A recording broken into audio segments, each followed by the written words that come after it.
Backstage, underage. I love it. This dude. My bad. What's up, boss? Uncle Freezie, what's good, man? Salute. Hey, salute the Tri-Boro Gigolo. What's going on, fam? Hey, chilling, man. What up? Ain't nothing to it, man. Ain't nothing.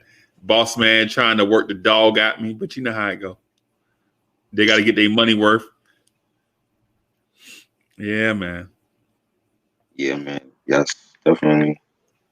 Yeah, man. How was your day? Hey, man, it's crazy, but you know, it's one of them things, man, where you know, you're gonna have, you know, your days, you know, they're gonna be, some are gonna be good, right. Some are gonna be bad, but it's like whatever. Hey, yo, let me say something to you, man, and I just want to say this, and I feel like I don't owe you nothing, and you don't owe me nothing, and I ain't trying to put no battery in your back or nothing because you ain't cutting me no check, but your channel is dope. And I think it's dope in a sense where it's like, when you, like, it's got crazy rewatch value to it. You know what I'm saying? Like I'd be in the room like straightening up my sneakers or something, or cleaning up or something, and I'll just put one of your shows on and let it play. And it's like, you know, it's like one of those joints where it's like I would rather almost like put on one of your joints than kind of review one of mine. No knock on the stuff that I be doing. It's just like the entertainment value of it to me is just dope because the realness of it. For fans out there, they need to definitely spread the word, man.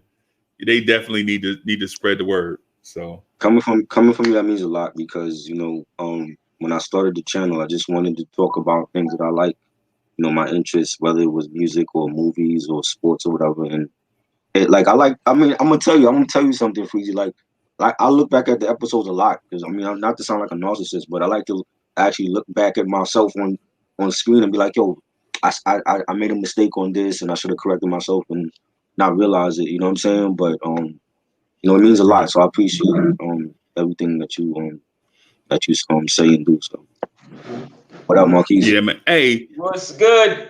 Tri-Boro and Freezie. Yeah. What's up, Mr. Walker? What's happening? How you doing, sir? How's everything going, brother? Hey, man, I'm trying to hit this number, but I keep wasting money. You play the numbers? Yeah. Hey, how else I'm gonna get rich? Well, you right. Hey, listen, if you win, we cool, man. Man, you best friends, baby. for sure. About 500 people told me that already. You gotta split it. Yeah, but they ain't say the same for me though. Oh, of course not. If they hit it, they out of town in the middle of the night. yeah, they out in Vegas. They somewhere in Vegas. Yeah, man. Yeah, hey, I was just telling. I found out Tri-Boro, man. That's what's up, man. Mad respect, brothers got to do that, man. Yeah, man. And I was just telling Tri also that his shows, like the channel, has mad replay value. Like when you go back and watch them after the fact. Like not even after the fact. Like if you go back and watch shows he already done, but you watch them for the first time, you like, yo, this is kind of dope right here. You know what I'm saying? Yeah, it's kind of like cry, man. Tri-Boro about to cry, man. Man, cut that shit out, man. Cut that out, man. I'm just listen. Hey, you gotta get show love, man. Brothers gotta show more love. A lot of people don't do that because we got too much pride. We think we men, we gotta be tough. You know what I'm saying? Nah, yeah, man. for sure. And then plus, we fact based. You know what I'm saying? We keep it a buck. You know what I'm saying? Like if Triboro did some shit I ain't like, I'm gonna tell him. And I ain't gonna wait either. You know what I'm saying? I ain't gonna wait around and then tell other people. I'm gonna just tell him straight to his face first. You know what I'm saying? But so since he doing something good, you got to be like, do the same thing. You can't be no hater. You know what I'm saying? Mm-hmm. So, exactly. Facts. Yeah. Yeah, definitely. And I always support everybody. Like, you know, you know, Freezie, your channel, and Marquis and Guillermo and the Front Stoop. I always support, you know, anybody that's doing something positive and, you know, part of the culture. So that's what it's about for me. Yeah, man. I missed last night, man. Y'all was doing a liquor game, man. Past my bedtime, man. Yeah. I forgot Guillermo was doing that because I don't be knowing like. He told me though. Yeah. He told me, hit me up on Instagram, and told me about he's out there, you know, doing a game with y'all and stuff. But I was like, man, by the time I saw the message, it was too late. Yeah, man. Yeah. Hey, that was fun. Hey, do you share your Instagram? Do I share it? Me? Yeah. No, I'm talking to Marquis.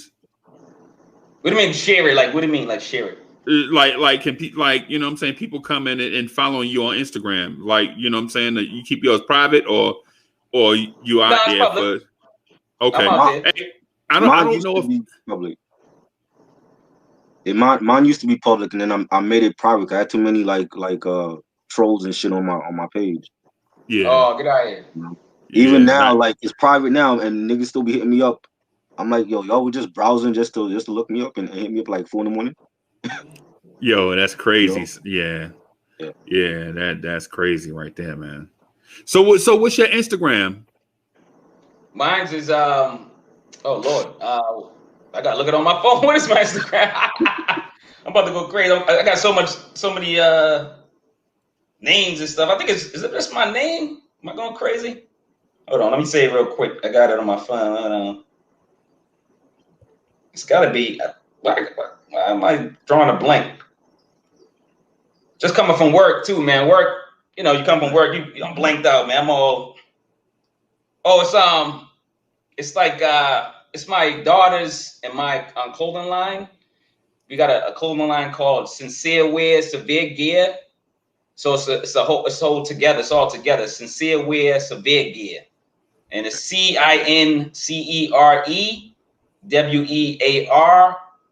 and then it continues CEVEREGEAR. So I'll write it in the chat. Okay, no doubt. Nobody in it right now. It's like niggas is late. Who else is joining us?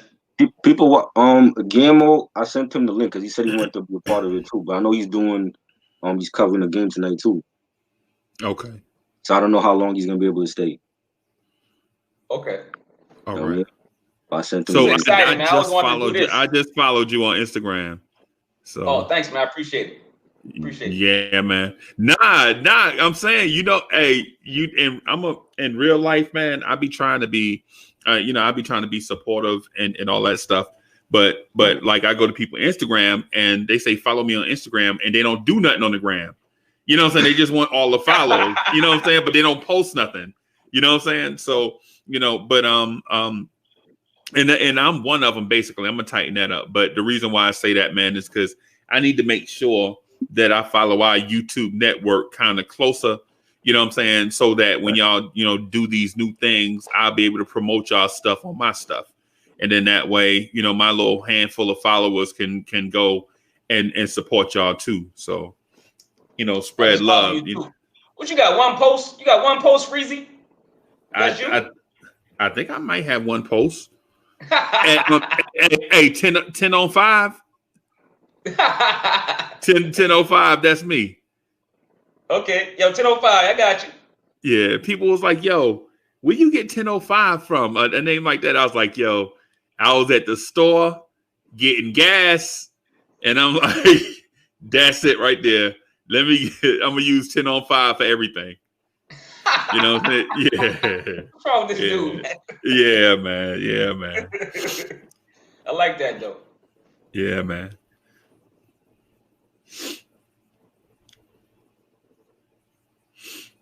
Where Tri-Boro just disappeared. Oh, snap. Try just dip. He must have been double parked or something. So it's good with you, Uncle Freezie, man. I see you around, man. You know what I'm saying? On the heavyweight shows, man. I guess cats want some kind of some balance, because mostly like if I be on the front stoop, man, I be talking that hip hop from maybe an era gone by, just give a perspective about or a perspective from a person that was around when hip hop or rap first started. You know what I'm saying? And what my expectations are for artists that come out nowadays. Like, for instance, I don't expect MCs or rap groups or whatever to recreate the wheel. But what I do expect, though, is for them to put out quality stuff and earn my money. You know what I'm saying? Yes. It shouldn't be the other way around. Like, I shouldn't feel privileged to buy their stuff. They should be honored that I spent money as a consumer. You know what I'm saying? No, I 100% agree with you, man, on that. 100%. Yeah, like production's got to be tight. What dude's talking about has to be tight. Dude's got to have that swag on the mic. You know what I'm saying? They got to be able to rock the party and all those type things, man. So, you know, I just try to bring some of that to the table. And sometimes it come across like I don't appreciate the hard work people put in. I do appreciate that. But what I don't appreciate is like some people jumping in for the money aspect just to get bread and put out trash work. You know what I'm saying? Yeah. No, I understand you 100%. 100%. So when they put out trash, I'm gonna tell them like, motherfucker, you trash. You know what I'm saying? That's just listen. You know, that's just 100, man. And I'm like that too. Like mostly on my channel, you see it's gonna be a lot of positive reviews. I ain't gonna lie. You know what I'm saying? Because I like to give people their flowers. I'm thinking about starting another channel and be more not negative, but like kind of telling these people, like you saying, hey man, that ain't it. You know what I mean? And trying to give them maybe a little insight or some type of value on maybe how to make that record greater or better next time. Right. No doubt. And so that's one of them things, man, that'll just be bringing to the table, just like just cutting through like the BS, you know what I'm saying? And just keep it real. You know, where we from, in the places we grew up, as shorties and stuff, we came up with older folks telling us that's the way we're supposed to be. Keep it real, son. Everything you do, keep it real. You know what I'm saying? And then, you know, now I think what happened is since everybody's, you know, since celebrity status is easy to attain now, I think people feel like, you know, the artist deserves, all the credit for stuff, and we don't give like the viewers or the listeners or the fans or our followers, you know, the credit that they deserve because they take time out of their day to actually listen to us, you know what I'm saying, follow us, you know what I'm saying, on this little journey that we be taking them on. And so we just got to I feel like we just got to put out quality stuff for them. So. No, you're 100% correct, man. I'm all about that, like quality music. Like I just reviewed, and here's my thing. I just reviewed Craig G. He got a new album out, 7 tracks. It's dope, man. Yeah. And I'm gonna give him his flowers because it's a good album. His first album, when he first came out, he was young. I didn't know how young he was. I did some research, but he probably wasn't right, just right for hip hop. He was good, but he wasn't like, oh shoot, this is the dude right here. You know what I mean? That type of thing. It wasn't a Nas like when he came out. But the second album, Craig G, was dope. And like he elevated with his bars and he concentrated with hip hop and he got better. So that's just an example of like somebody that you probably know and you can probably relate to because he was there in the beginning, like kind of like he's our age, you know what I'm saying? Craig G's like our age. And he was there from the beginning. He started rapping at 12, dude. His first song was 12 with, you know what I'm saying? So you start learning about this stuff and learning about these MCs. These MCs back in the day, they took a lot more to heart.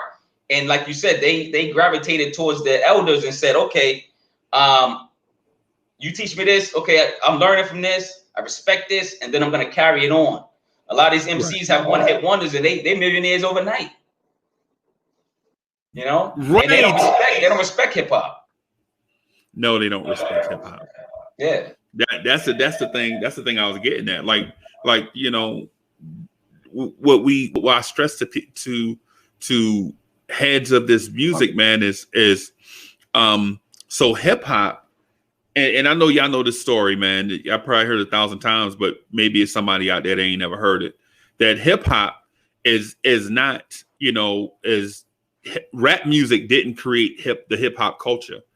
The hip hop culture was created like when our uncles and them was coming back from Vietnam, and all the radio stations was playing, you know, the hippie soft rock, like the Beatles and John Croce and all that, and then your relatives record collection was like, you know, funk, some Kool and the Gang, some Tower of Power, you know what I'm saying, some Parliament Funkadelic, some JB, some James Brown.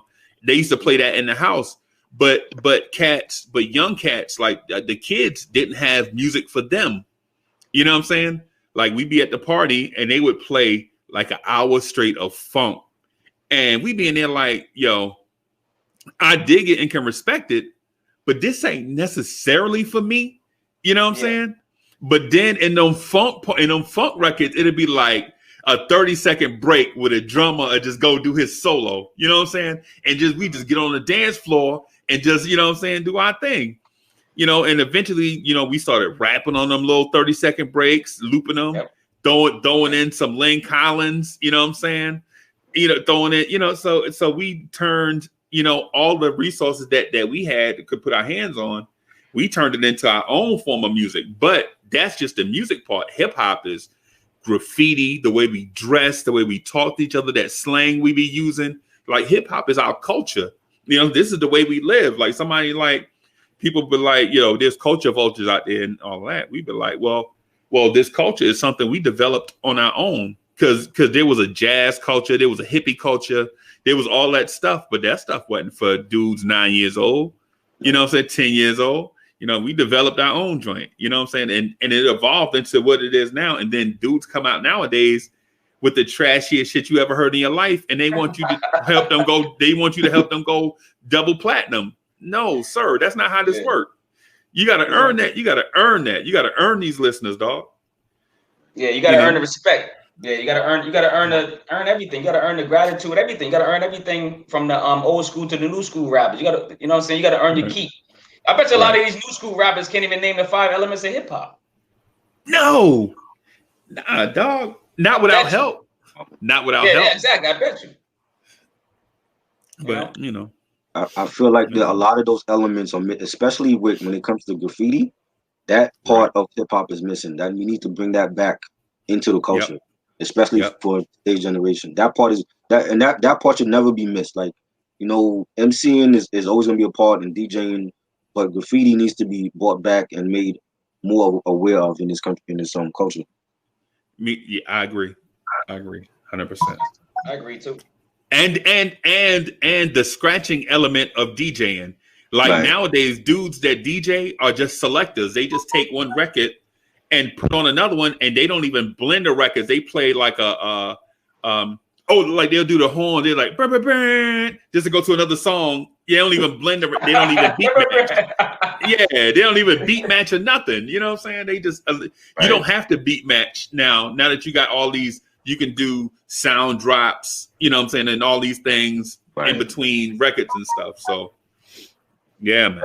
Jazzy Jeff, I've been watching a lot of Jazzy Jeff during this whole quarantine. He's still great at DJing, and I think he's highly slept on as a DJ and a producer. Yeah, man. I think so. Definitely is a DJ. Breakdancing is a lost art as well. Yep. Yeah, man. Guillermo, what up? I sent them the link, so if you want to join, you always welcome. He said he's working. Oh, okay. Yeah. So, like, I came up with this idea. Like, actually, when me and Marquis was talking last week, we were talking about posse cuts and all that. I was like, yo, we definitely gotta do a show about posse cuts. A lot of great posse cuts came out in the 80s and 90s, and even some in the 2000s. And you know, I was like, well, it's not gonna be a countdown. It's gonna be like talk up, like discuss, like, you know, that's another thing. Like, that's a lost art in hip hop is the posse cut. We don't get that no more. Everybody wants to email their verses to each other, but back in the day when you actually had to go to the studio, when you had to go to Hit Factory or Chunking Studios to do that posse cut with, you know, Pooh Bug or Cool G Rap or whatever, that's a lost art that you need to bring that back in hip hop. And I was like, yo, we gotta celebrate the best, you know, 25, 30 like posse cuts. And you know, and there's a lot. I have like a lot on the list. There's a lot of honorable mentions that I have. I couldn't fit everybody, but I was like, yo, I know Mark's gonna bring the heat, and I know Freezie is gonna know his stuff. So I'm like, well, why not just discuss it or whatever? So For Yeah, sure. I love the idea too. I think we're gonna have a lot of duplicates, but Right. we're gonna have a lot of surprise singles. Like when I did 25, I couldn't stay to 25. I was going crazy, man, just like you, Triboro. I was like 25, like I did 25, then I was like, oh, what about oh, what about Right. I'm trying to Right. erase other people. I'm like, oh, this Right. is crazy, man. I'm just gonna go in there and just talk and bug out, man. Because I got Mhm. 25, but I got like some honorable mentions, like you said too. And I Right. know you guys are gonna make me remember stuff, and I'm gonna be like, "Oh yeah," like that, that Right. type of thing. So, For All sure. right. So you want to do the honorable mentions and then the list, or just get to the list? Let's do the list first. All yeah, right. the list, yeah. And then- all right, this game was coming on actually. All right, so 25 for me, and this is an important song. I think still to this day now we still need. Well, they just came out. I think they're doing another one, but Self-Destruction. That is a great song, a great Posse cut. When you have legends like Big Daddy Kane and MC Light and KRS-One and Heavy D, the late great Heavy D, and Chuck D, and that was a great song for that needed to be done. I think they actually did the song after Scott LaRock got killed. Yeah. I remember watching it was like a Netflix documentary, and they were talking about like after Scott got killed and that KRS-One wanted to do like an anti-violence type of song for the culture. And I remember like being like a little kid and watching it on Video Music Box, and I'm like, yo, like this is a great song. We definitely need another type of song like this now, especially with everything going on in the world. And I definitely had to put this on the list. So that's my number 25. So how you want to do it? Everybody do 25 like that, or just? I mean, yeah, you can do your list and just talk about like different ones. Don't gotta do like everyone. I wanted to mention Self-Destruction because I don't think anybody really talks about that one. You know what I'm saying? Because it's a special song for a movement, but it's also a Posse as well. You know what I'm saying? But they leave that out for everything else. So I wanted to just mention that one. Well, I'm gonna go off that because Self-Destruction was on my list too. I thought it was really important to this conversation because if you put that on, man, I can recite everybody's verse, Right. word for word. MC Light, Funky Fresh, Ready to Party. Like I just know, like it just put it on. It's a song that gets into your soul. It was a song that was needed around that time too because it was a lot of street violence and a lot of black on black violence around that time. So yeah, I loved it, man. I agree with you on that, and that's one of my 25. So I don't know if anyone else agrees on that. Yeah, took a brother's life with a knife because his wife cried as he died. I stepped in. What? Yeah, come on, D. Come on, D, man. Yo, underrated, man. I don't care what no one says, man. Yo, look who here. Yo, what's up, man?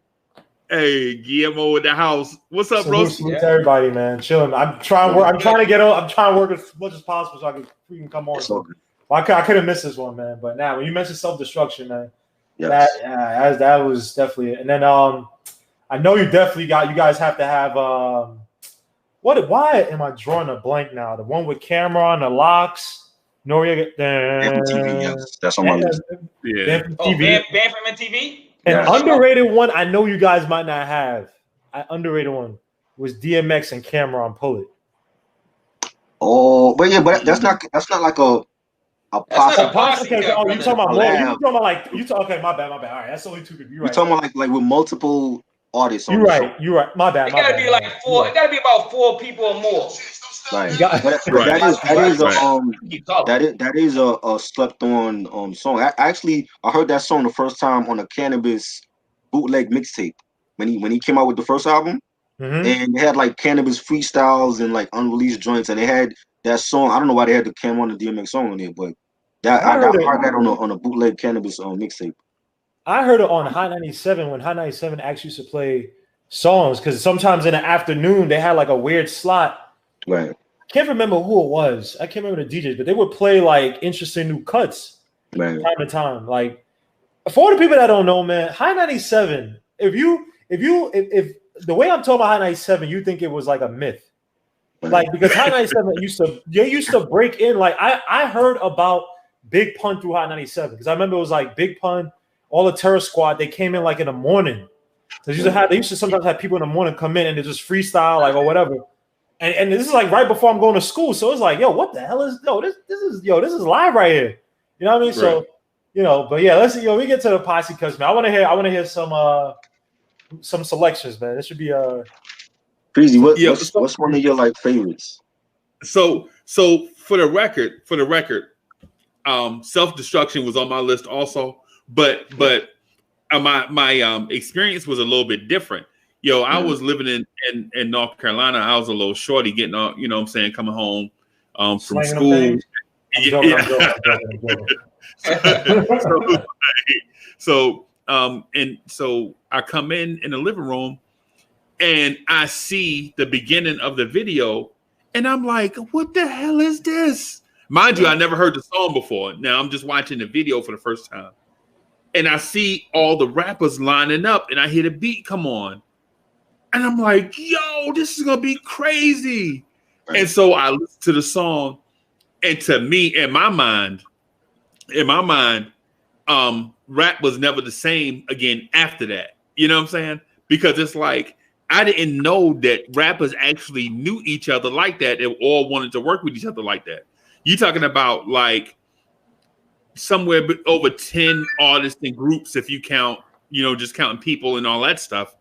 You talk about Steps of Sonic, who was fire on the radio at the time. You know what I'm saying? You talking about Kool Mo D, who had this joint out, How You Like Me Now, all these joints. So to me, in my mind, Self-Destruction blew me away. But if we just talking about a joint that we should probably add after Self-Destruction, I think we got to go with the Symphony. I swear on my life.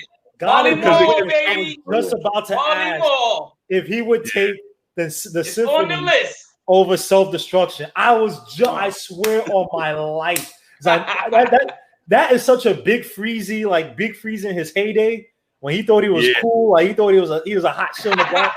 That the Symphony is a pure big Freezie, and we talked about this before. I swear on my life, oh my gosh. But dude said me and Marquis was just talking about Craig G. I promise you, like maybe like 10 minutes ago, right? About his evolution. And to his credit, Master Ace has evolved over the years too. But when I heard Coogee Rap say, Marley gives a slice, I get nice, and my voice is twice as horrifying as Vincent Price goes deep till you fall in the spell of a sleep. And when I count the money, you count sheep. When G-Rap strikes the mic, I recite the type of hype that you like to make people unite. You know what I'm saying? So when I heard the wordplay, I was like automatic, because y'all know how I feel about Nas and Grandmaster Caz, right? But this is pre-Nas. So the thing about, when I hear Coogee Rap do this, right? Because I already heard Raw already. I already knew he was the most fire MC in the Juice Crew, because I heard the original Raw when it's Kane and Coogee Rap together, right? I already heard that. So I knew the dude was fire. But what I didn't know is there's a difference between being able to write, you know what I'm saying, and being a ferocious, but then there's another thing, being able to take that thing to another level when you felt like you challenged, you know what I'm saying? Like when you feel like you got to bring your best stuff, or people, you know what I'm saying? When you are around ferocious MCs and you want to elevate, you want to let everybody in the room know who the best MC is. You know what I'm saying? Well, so when I heard this thing, sorry to cut you off. There was a producer, Dan. He produced for both Coogee Rap and he produced for Ice Cube. Why am I losing the name? Oh my gosh! If I search on my YouTube history, it'll come up. But it was something like either not BET or somebody was doing, and he was breaking it down. Like Ice Cube is a type of dude, like he wants you to kind of feel like what he's feeling. Like he wants you to feel that anger and rage, like while he's rapping. But he said, you know, Coogee Rap, he was just rapping to bewilder you, like to just make you feel like what the hell, what's wrong with this dude? Like he's just like saying like Coogee Rap. When he rap, he didn't care how you felt, whatever. He just wanted to amaze you. And although like my brother got me into like Coogee Rap, so obviously stuff like the realest stuff, like the Streets of New York, the Rikers, stuff like Hill Street Blues or whatever it's called. Like he got me into all that stuff, and it was like I didn't have appreciation for Coogee Rap until probably like high school. And it really exploded. Once I heard The Realist, I was like, nah, man. Like this dude is some. Right. This guy's a psycho, bro. Like I love. This is why I love Big L. I love spitters who they care more about the art. Like they know how to integrate the stuff in there, like style or whatever. But when they're on the mic, they want to kill you. Like they could be friends with you. They could be best friends. This is what I love about Styles P. He said, "Yo, we could be friends. We could be Ace Boon Cool. You could be my brother. But when we're on the mic, I'm trying to kill you. You are not better than me than the mic. I love you. I'll kill for you. And when we're on the mic, son, and that's why I feel with Coogee Rap. And I felt like Coogee Rap, as weird as it sounds, he's probably had one of the more unfortunate careers, right? In terms of his talent, when he first started out with the Juice Crew, he probably would have been the nicest, but then that era started to fade into like more of, I don't say gangster, but I guess you could say gangster rap. And then obviously when you had clowns like Russell Simmons saying, "Oh, I don't want Nas to be the next Coogee Rap," you already knew how the industry is going to treat Coogee Rap, which is crazy because these guys nowadays, when they try to reminisce about rap, they'll say, "Yeah, man, it's all about the spitting." But so why didn't you market Coogee Rap more? Why didn't you build Coogee Rap on when every rapper's favorite rapper back in the day, even before, even now, would probably say Coogee Rap. Oh, Coogee Rap is like he's like that boxing contender that no one wants to face. They want to face everybody after him because they don't want to get knocked out by him. So he has no belts, but he's that dude that all the boxers know. Yeah, I wasn't trying to. He's like a Mike. He's like Marvin Hagler. Everybody want to fight. Nobody want to fight Hagler. He's Crawford, Terrence Crawford. Nobody want to fight him. Yeah, exactly. No. Okay, first of all, we're gonna discuss that later because Terrence Crawford should never sign it with not Al Heyman, the Jewish dude. Oh my gosh. Bob Arum, if you wanted them fights, but that's another topic for another day. But one thing I want to say was you said Big Freezie, I thought was really important, and I'm taking this another way. You said something that's really important, that when the rappers got together, that you never seen something like this and it changed the game. I actually, in a way, think that it changed it, not through their fault, but I think it changed it for the worse. Because what it did was that when these people were trying to make money from the game, right? I mean, it's still fairly fresh, but they didn't like these rappers coming together. Right. And there was no fake being woke or whatever, blah, blah. I think there was an organic feeling like, hey, we got to stop the crack on the street, the gangs and stuff. If we could try to contribute to stopping this, let's try to do it through our raps. And I felt like the industry took hold of it. And if you look from that late 80s to the early 90s, right, Public Enemy they try to introduce gangster rap to be, hey, we got to flush that positive crap out because we can't have the Kumo D and MC Light. We can have these women and all these people coming together to teach this stuff. Then they try to bring gangster rap. Then what did gangster rap start doing? Wu-Tang, even Wu-Tang, as much as you would say, Wu-Tang had a lot of conscious songs, right? They came in conscious. Gorillas in the Mist, they came in conscious. Ice Cube, conscious as a mother effer, even though he kind of broke up from Khalid Muhammad. He didn't want to take it to that level, even though I thought he should have. But I think every time when these people get together, now they have the perfect formula where you'll never see another self-destruction coming together. Now, it'll be some corny stuff now, because they trying to beef up the Black Lives, but you'll never have it where these guys organically was like, hey, screw them up. Even Michael Jackson, when he said we are the world, how you could just tell it was like, yo, Michael Jackson bring all these people together, Quincy Jones bring all these people together. Screw the money. We don't even give a damn. F the money, blah, blah. There was an organic nature to it. Now they have it. You'll never what you're gonna see a Fabio and a Little Dirk and all these people talk about, yo, don't sip lean anymore. You know what I mean? So I think what you said, Freezie, that Posse cut, even though it might not be the craziest lyrical, blah, blah, I think self-destruction definitely, it started like a chain reaction to the industry to better protect themselves, or not protect, stopping us from fully putting consciousness in music. Right. I understand. Let's keep it in a Posse cut rendition. I'm gonna throw one of my songs out. De La Soul, the Buddy remix. If y'all remember that, it was Jungle Brothers, Q-Tip, Moni Love, Queen Latifah. Yeah. Y'all remember that joint? Yeah, I don't. Yes, I don't remember. It's the same era. Buddy. What? Oh, y'all need to do some homework. Oh my God. I will. So is it? Hold on, let me write a list. Hold on. They got a video for that too. But you know what? They got a video too. So this was when, like you said, it was conscious. Everybody was kind of like rapping. Everybody was, grouped together. They called themselves. They called themselves a group too. Was it the Native Tongues? The Native Tongues. Native Tongues. And and that was when there was a lot of family, a lot of organic heartfelt music, you know what I'm saying? And like you said, they probably split it up with the gangster rap, and that's all they kind of catered to and started putting out negative music instead of like all that positive music. But this is one of the greatest Posse cuts. That it was a fun-loving Posse cut. You know, Buddy, meant a lot of things, to whoever was rapping, but it basically meant, sex and, your private parts and all that stuff. But it was a great album, great song. And you could see the dynamic, and everybody was friendly and cool. And all them people are still friends and cool. I apologize. I've heard this song before. I just didn't know the name of the song like that, but because I remember all these people with the blue screen or whatever, or the blue background, all just snapping and has that. So I've definitely heard this before. I just didn't know it like that. But I've definitely heard this before. In response to a Jungle Brothers song called Jimmy. Is it Jimmy? Or Jimmy, right? Remember Jimmy. The joint? Yeah. And so you got the Jungle Brothers, who is a highly slept on, probably forgotten hip hop group. Yeah. You know what I'm saying? So you have Jungle Brothers, A Tribe Called Quest, De La Soul, Moni Love, Queen Latifah, all these, all these acts together, man. So the Buddy remix, while it may not have been the most lyrical, the vibes that it presented through the music carried it, in my opinion. I got a good one for you guys. Underrated Posse. Well, underrated Posse cut. I'll call it a Posse cut. Gangstar, Nice and Smooth.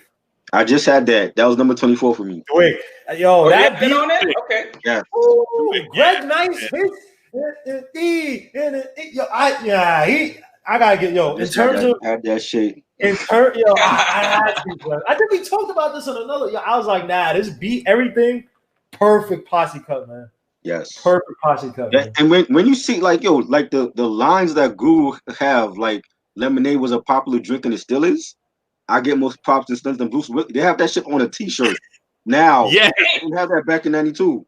You know what I'm saying? Like that's how legendary it is. Like people know those lyrics. That's what makes a legendary song. When they start putting your lines, your words on mugs and on t-shirts and stuff like that, that's a classic collab. Right. Ooh, yo, Greg Nice. We gotta. I know we're doing a Posse cuts. Right. We gotta give it up to the dudes back then, the underrated floors back then, the Grand Poobahs, the Greg Nices. That when a beat comes on, they may not say the most crazy metaphors or whatever, but they know how to put words and rhymes together to keep you interested. Like you hear Greg Nice, so even when I heard Greg Nice on the no one's ready to deal with us, the Beat Nut song. He's dancing like a clown, like ooh. I was like, yo, this guy, I had to do my research because I didn't really know him like that. And I was like, I gotta do my research. Who the hell is this dude? So I'm like, no escaping this. I like this dude. Like, I like his flow. I like you know what I mean? Then you go back and you see all the stuff he did with Nice and Smooth. And it's like, damn, son. So salute to him, Grand Poobah. But yeah, I had to. I know it's only I guess it's two groups. Would you call it a Posse cut, Marquis, with your freaking? Just songs that probably like not just because Manhattan was going back. Triboro was going back and forth about what's a Posse cut because it could be a cut with a lot of features on it. But so we would like going back and forth with that. So you can probably do a cut with just two. And this is what Triboro was saying. None of that emailing stuff. Like if they emailed that track, it's usually like that's why most of our stuff's probably in the 90s because like you had to be in the studio. You was like rocking with just each other and stuff like that. You know what I'm saying? So right. And plus, I'm sorry. Go ahead, man. No, I was saying like when I was talking to Marquis about like Marquis thought Posse cut meaning like Griselda joints or Kid Squad. I'm like, no, Posse cut meaning that's what we called Posse cut back in the day. It was people on the track. It was a Posse cut, not like Posse cut like, oh well, you got to be from Rough Riders or MMG or whatever. You know what I mean? Not that Posse cut. I have a few easy ones. I got some layup ones. First of all, you definitely have to have 24 Hours to Live. Oh, you have to have that. That's on my list. You have to have Flavor in Your Ear remix. That's too easy. That's on my list. Yeah. You have to have Scenario. Scenario, yep. That's number one, actually. Yep. That's number one. Oh, you have to have Notorious. Wait, you have the Scenario remix number one? Yeah, Scenario number one. Yeah. Ooh, I can tell. Busta alone killed that joint by itself. Wait, hold on. Where's Flavor in Your Ear then? That would be number 8. Ooh, what? Oh, so you grading these Triboro? I thought you wasn't grading these, man. But let me tell you the joint. All right, the joints are having fun of it though. I got the Symphony at number 2, right? Okay. Then you got the Benjamins with the Locks and Lil' Kim, Biggie, the remix for that. Okay. Then you got Snoop Dogg, Stranded on Death Row. That's an underrated posse cut with Lady of Rage. You had RBX, I think Up was on that joint. That's on the Chronic joint. That's fire.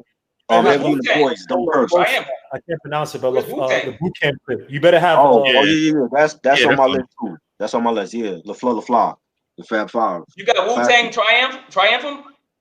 But see, that's a group though. I didn't put no Wu on here. That's an everyday thing for Wu. They always collaborate with each other. They don't do that many dudes on the one cut though. Come on, it's like the whole group. The whole album. That's what made Wu-Tang like stand out because they had like non-MCs on every track together. They were doing that on every track. Come on, man. Most of the tracks they had like, you listen to Hell's Winstaff. It's like 10 of them niggas on there with Street Life. Right. Yeah. You got Heaters. Another joint. It's like they spent like 8 bars a piece. Right. They spent, you know what I'm saying? They did those joints on Wu-Tang Forever. It's like all half of them niggas is on there. Yeah. You know. All right, listen. I got one that's gonna represent Boston. There's only gonna be one. Right. You know what I'm saying? Everything else is by New York. But yo, do y'all remember Made Men?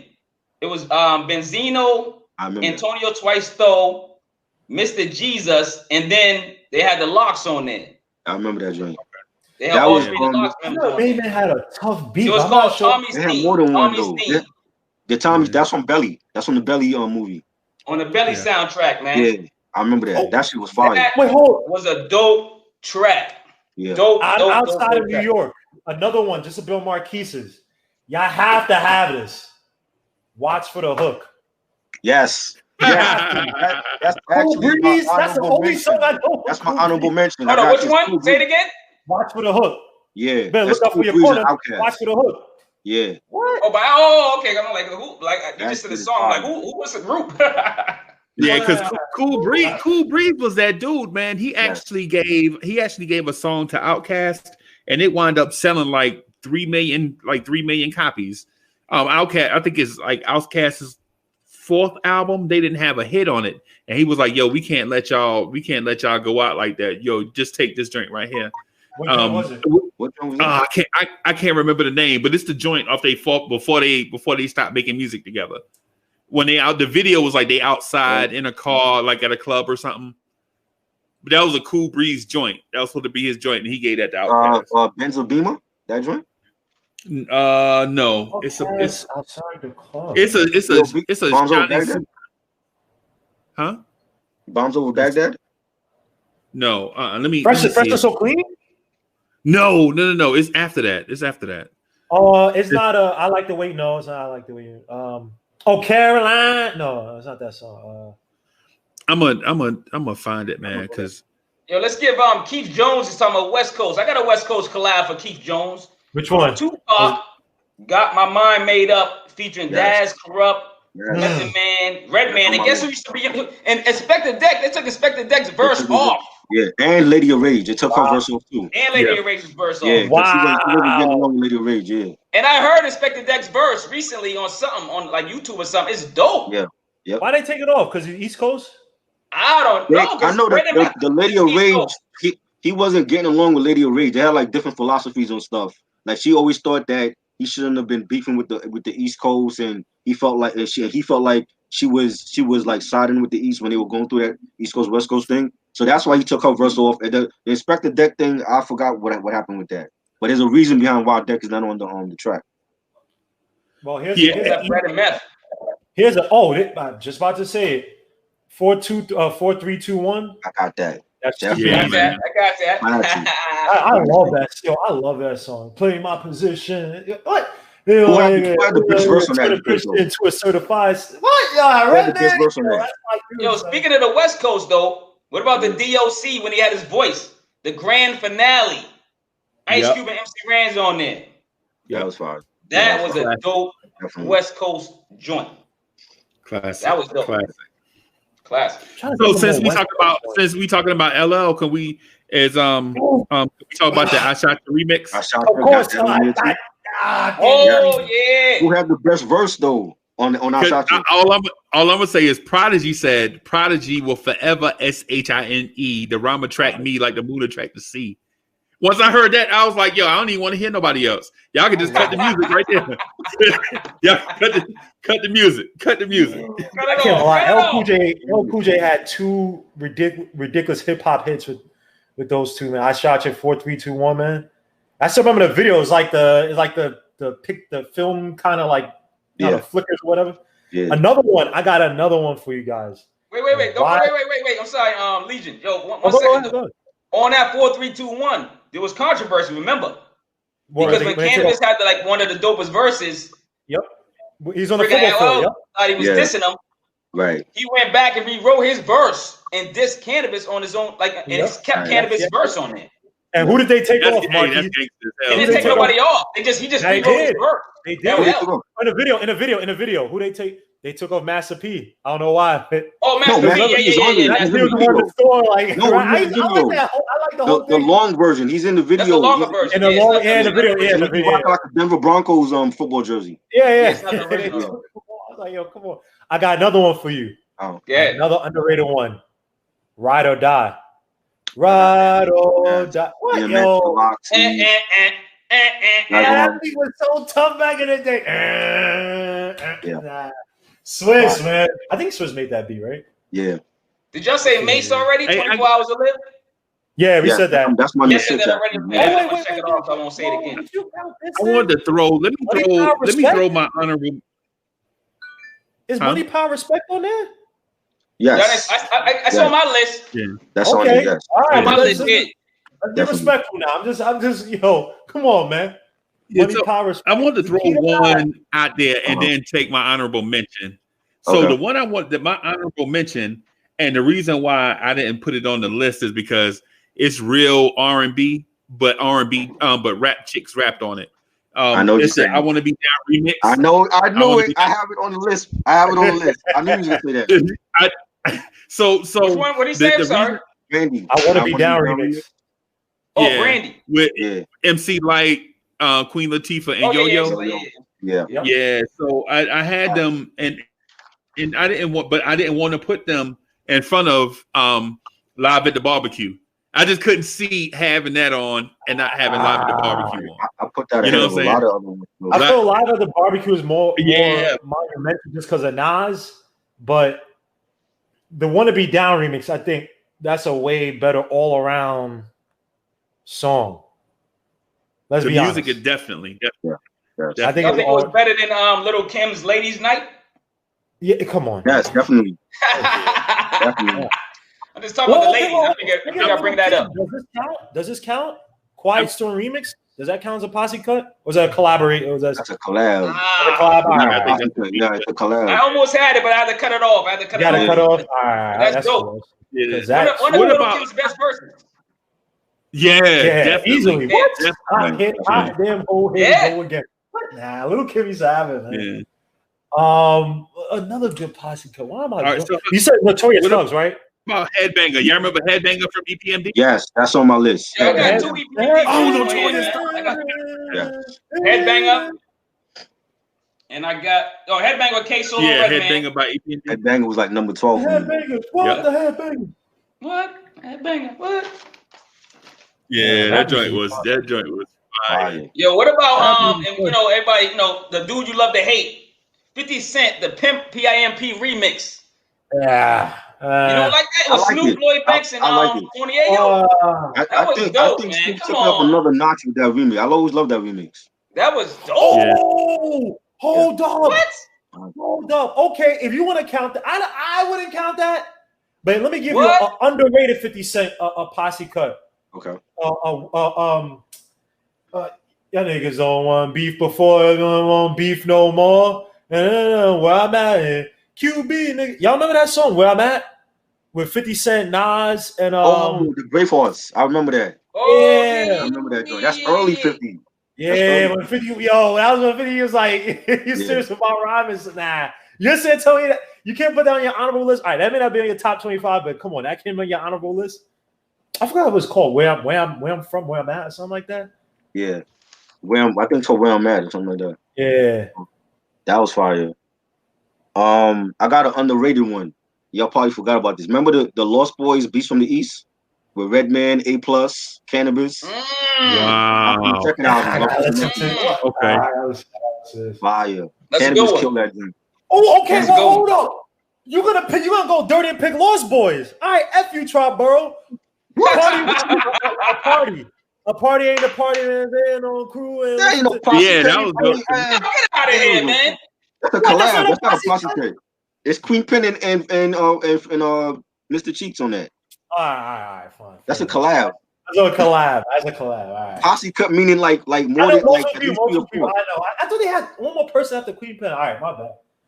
I thought they had like some generic rapper after Queen Pen. I just like it because Queen Pen and Mr. Cheeks. Let's go with lyrics, man. Let's go with Fabulous Keeping It Gangsta remix with Styles P, Gator Kiss, and M.O.P. Fire. What? That's probably his best posse cut. I remember that freshman year in high school.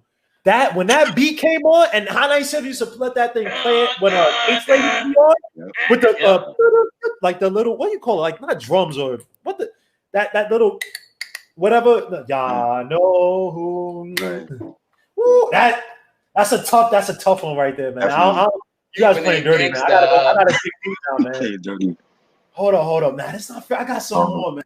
Come on. Let's go. All right, is this a customary one? I'm not sure how it counts in my top 25. I think we have better ones. But would you, because this person did kill everybody unexpectedly on a song, would you count Monster? Yes, definitely. Yeah, I'm not on the list, but yeah. I can't lie. Nikki killed it to me. I think she had a great work. One of the best verses. Yeah, definitely. That's on my list. That's on your list. All right, Monster's on the list. That was like honorable mention. I ain't gonna lie, man. You thought honorable mention? Yeah. Damn, I mean, because Kanye not known for like posse cuts. That's like his own. I don't want to say that's his only posse cut, but that's like the most popular one. You know why I put that? You know what I agree with you here, for the simple fact that, like you said, I don't think they were in the studio together. Like when you hear them, I don't feel that organic feel. Yeah. Damn, what's another one? I can't use Yacht Rock. Yacht Rock #1, Alchemist. That's too recent. Damn, what's a good one? Now you can use anything up to now, man. Whatever, man. But you gotta be organic though. You know what I'm saying? It gotta be like a good. You know what I mean? Right.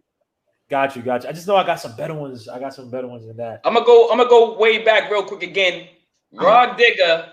The Last Word featuring the Outsiders. I don't know if y'all remember the Outsiders. Yes, okay. But hold up. But hold up. No. That doesn't count. Because Rod Digger was a part of Outsiders, though. She was. No, but this is a solo joint. It's on her album, though. It's on her album. But she was a part. Yeah, but it's come on, dog. You can't give me that, dog. I'm gonna use Outsiders. Mama Say, Mama Sa, Mama Maku Sa. Like that's one of my favorite underground joints, man. I mean, but she's a part of Outsiders, though, man. So it's like she's just having a fam on there. What's that, dog? Speaking of Rod Digger and Busta, how can we leave off the Touch It remix? Yo, Freezie, somebody put that. Keith Jones put that. I got that on there. I mentioned that. Motherfucker, man. I was just about to say that again, son. Freezie, I don't know who you doing. Get the F out my brain. My bad. Hey, I was in a private chat. Automatic. Yep. X is a monster. I was in a private chat. That's why I didn't see it. My bad. Yo, Big Freeze, I'm taking my suggestions, man. I was just about to. Oh my shit! Nobody's stealing from you, man. What has more collaboration, crazy, right? Come on, Jay-Z, Reservoir Dogs. Okay, Posse cut from Jay-Z. To me, I think I want to say the Locks, Beanie Siegel, Sauce Money. Yep. Jay-Z. What's name was dissing Jay-Z on there? That's what I heard. That Styles was dissing Jay on there. Yeah, something like that. I don't know. I think I actually like Sheik's verse. I like the part we talk about like kicking rhymes till the big post on his wall move, and I'm like, yo, that's one of the illest Sheik verses ever, in my opinion. Yo, Sheik nice, man. Y'all gotta give Sheik credit, man. Sheik nice, man. He's nice, but I still love Jada and Styles though. But I like Sheik. I think she killed it. Is this a Posse cut? Yeah. Watch Out Now. It's not Watch Out Now. It's Beat Nuts. Big Pun. Is that a boss? Is that a Posse? I mean, Off the Books featuring Cuban Links and Big Pun. I got it on my list. Nah, because it's only Beat Nuts and Pun on that. And Cuban Link. Well, yeah, you kind of like because it's Cuban Link, Pun, and Beat Nuts.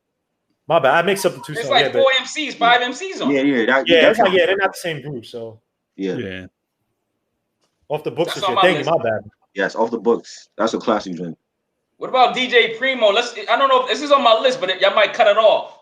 DJ Primo classic. Remember with Rakim, Nas, and KRS. And Kanye, he's not on it, but he's. What was Kanye's involvement with that song? He did the beat or something, or he like co-produced it. I think he produced it. Did they? Because they had like a commercial for it. I remember. They had a video for it. No, but Rick Rubin co-produced that. It was Rick Rubin and Premier. I researched this. So what's Kanye's involvement in the track? He's in a video. He's in a video. He's on the boards or something. I don't know. Maybe they did it for not like a sneaker or something, or it was something. It was a commercial too. After the song. Yeah, I think like a Sprite. It was something. I know they did the video, and they all came together. Maybe for a document. It was something I can't remember, but yeah, that's a tough Posse cut, man. That is a tough Posse cut. Keith Jones said he want to come on. He said he want to come on with us. Keith Jones. I never seen you here, bro. Keith Jones, that's my boy. Oh, that's your boy. Oh, okay. That's one of my boys, man. You want to come on and discuss it with us? He did. That's what he said. Keep what you talking about. I told him come join us and check it out. What's the underrated one you guys have? Ready yet for the camera and the limelight, man? Come on, man. Another one. I got the underrated one you guys have that we haven't mentioned yet. Underrated one. Post again to mention it. I'm gonna say this, and I don't like him, but I like the song Birdman featuring the Clips. What happened to that boy? What happened to that boy? Yes. That's Birdman's best. That's Birdman's best verse in his career. I actually don't mind listening to it because it's I don't like him at all. He's trash, but his verse ain't bad though. Like his flow in the verse is not bad. So yeah, I gotta go with the Clips. That should have been on Lil Wayne's album instead. Who used to write for Birdman? Was it Birdman write for himself? Hell no. I heard Drake was writing. I don't even know who wrote for Birdman. I know he didn't write that. Drake was writing for Birdman. Yeah, I heard Drake was writing. And we still got questions about Drake's handwriting. Oh, wow. But you know what though? What about Forever? Yes, I was trying to remember the title for that because I was like, Forever with Eminem, Drake, Kanye, Weezy. Yeah, that was fine. Oh, okay. Good one, Freezie. Good one. They played that like during the NBA finals, and it was like, yo, they all playing too much now. Yeah. Yo, do y'all remember Jamal from Illegal? Yeah. One album that was classic. I don't know if he had another album. It looked like he had another album, but he turned Muslim. I don't know. I didn't listen to that. But anyway, Jamal back in the day. Genetic for Terror featuring Keith Murray, Eric Sermon, and Redman. Woo! That album I gotta review that album. That album's classic. Yeah. Yo, maybe we can do that album, Jamal. I like it. I don't know. I don't want to say it's a classic. I like it though. I thought it was some. I like that album. I like that album a lot. I can listen to it all day, dog. It was just like his first solo joint. It was just like it was produced by like Rock Wilder, Eric Sermon. Everybody was on there, give him heat, and he just and for his first album, he was a great storyteller. He was a great spitter. His wordplay was dope, and he was young as hell. Even in Illegal, he was dope. He was like he outshined the little other dude, Malik, in the Illegal group. And then when he came with that solo album, I was like, yo, who is this dude? This dude's dope. And he was young. What happened to him? Like, why he never like made another album and I don't know. I don't know if he went back to jail. I don't know if he went back to jail because he was in and out of jail too. Right. Crazy. I don't know. And speaking of Posse, I want to say the last time I heard Jamal was on the Def Squad album for Final Countdown? Oh yeah. He was on that one. That was dope too. He was on the Posse cut. Fire. I love that beat. It was Eric Sermon album. EPMD and Redman and Keith. Yep. Fire joint. Yep. Give me another one, Try. What you got? I got let me see. For number 23, I got Big Pun Tres Leche with Prodigy Inspector Deck. That was fire. Let me see. Number 11, I got Fat Joe John Blaze with Nas. You gotta have that on there. Who else was on that? Pun. I forgot the other cat. I think it was like another joint or another person on that one. The remix. I like the remix though. The remix. Primo did the remix. I like that beat better than the original one though. Yo, Primo always kills somebody's remix. Like Primo and what's the other DJ? Who else used to do a lot of remixes and just kill somebody's song and mess them all up? DJ Clark Kent. P-Rock. Yeah. P-Rock or Primo remix is over, right. man. P-Rock, yes. It's over. Pete Rock and CL Smooth, The Basement. That was from Mecca and the Soul Brother. Yeah, man. Robbo and Didar and Heavy D. Heavy D killed it. I like Pete Rock's verse on there too. That shit, he said something about flipping something like a dolphin, like Don Shula. That was fire. Yeah. Yo, hold on. Let's stay on Pete Rock. Let's go to Run DMC. What was that Run DMC joint? Down with the King. Yes. Down with the King. Down with the King. Pete Rock and CL Smooth. What? I love that. Pete Rock. Yo, dope MC. He can outrhyme all these corny little rappers right now, dude. Right. And he wasn't even like the best rapper back in the day. Right. But Pete Rock had those bars, man. It was good. Hey, and the thing I like the most about the Down with the Kings is he took Run DMC's he sampled from Run DMC's last hit, Down with the King, right? And introduced it into their new joint. So it was like he brought all the old heads from that light Run DMC in their prime and introduced it to a new audience. You know what I'm saying? While maintaining Run DMC's style.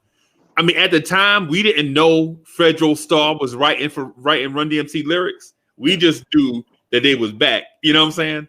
Right. So, I mean, to me, just to hear what my man did in the sample, I'm like one of those people that love samples.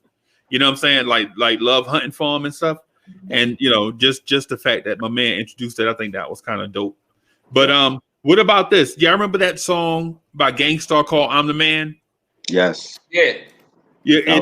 With J. Rue the Damager. I think that may be the first time I heard J. Rue the Damager. Yeah. J. Rue the Damager is hard. Yeah, man, that dude. J. Rue, what? I love that dude, man. One of my top MCs when he was out doing his thing, like really out there. I was following him like we had Twitter again. So, like, you know what I'm saying? I was following that dude. For real. Great MC. Great lyrics, great content, all that. Yeah. Do we count? This might be a cheat. Come on, but I was going to say, do we count the Firm? The Firm album or like Affirmative Action? I mean, because yes, that's a posse cut. That's okay. Yeah, I guess so. It wasn't the Firm then. That was, you know what I'm saying? That came after. Right. Yep. Yes. Classic. Oh, Samuel Blend. No, that don't count. That Big Daddy Kane show and prove. That's a posse cut. That counts. No, I'm talking about. No, listen. I'm talking about Samuel Blend in the chat said Big Daddy Kane show and prove. No, I mean I understand that's a posse cut, but the quality. If we talk about top 25 of all time, are we really just? Oh my god! You don't like that? I get it. I mean, y'all know how I feel like Big Daddy Kane and Jay-Z. Oh my Lord. But he's not gonna give anything to Big Daddy Kane, so this is not. It ain't gonna work. Just drop it. Forget about it, man. Who had the best verse on there? Was it Shaheem or was it? I hear people think it was Shaheem that had the best verse. Shaheem is dope. Yeah. Shaheem walked away with that one. It wasn't even no he had to run. You know what I'm saying? He walked out of there with that one. You know what I'm saying?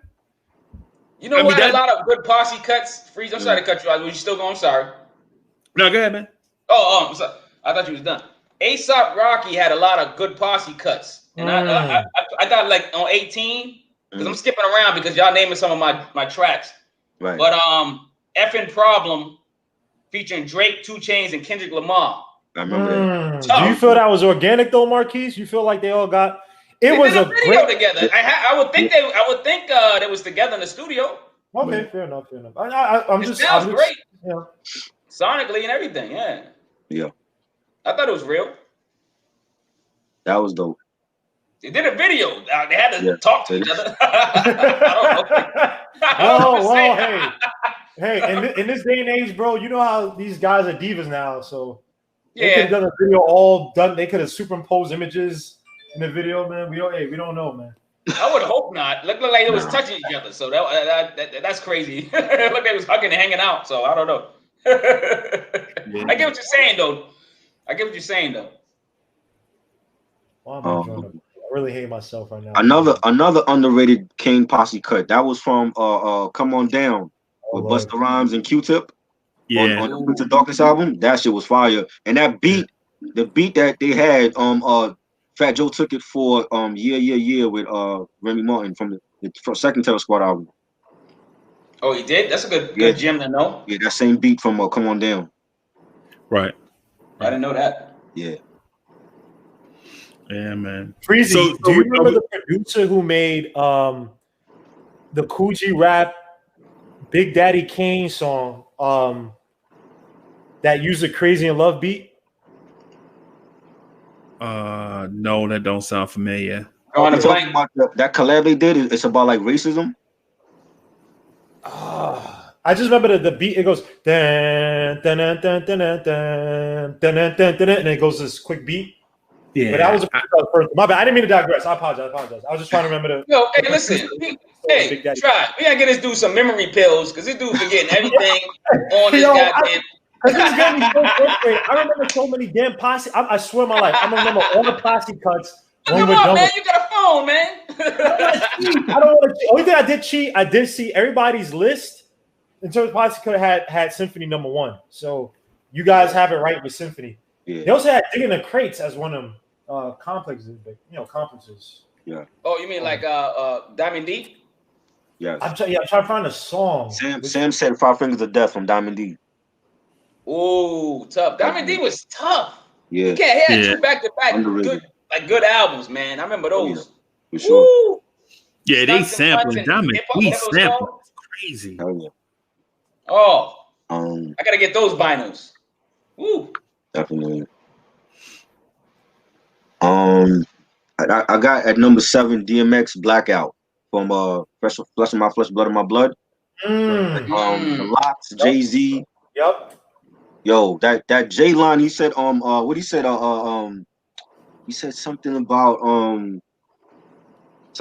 making Will Smith numbers. I forgot the verse, but that shit was fire. Definitely Jay killed it. That was a good joint. Killed it. Huh? That was a good joint. Yeah, that's a slept on DMX. And he had collabs. Like on his first 2, he had like Niggas Done Started Something, Mason the Locks, fire. Blackout. He said, I'm a monster. I sleep with whole winters. Wake up and spit summers. Ghetto nigga, putting up Will Smith numbers. Right. Then he had on the third album, he had the Hard White joint with it was him and the Locks. I think Dragon was on that. I think Dragon was on that one too. But he had some dope Posse cuts on his albums. Would you count that song? Would you count that song? Bust Your Guns with Was it Dragon Juvenile? Was it somebody else on there? Nah, that was just Dragon and Juvenile. That's from the Rough Riders joint. Yeah, Rough Riders. That was fire though. I love that song. Yeah, I thought there was somebody else on there. My bad. I gotta throw my speaking of Symphony, because everybody talking about Symphony. Y'all remember EPMD had Symphony? Yes. They had a song called Symphony.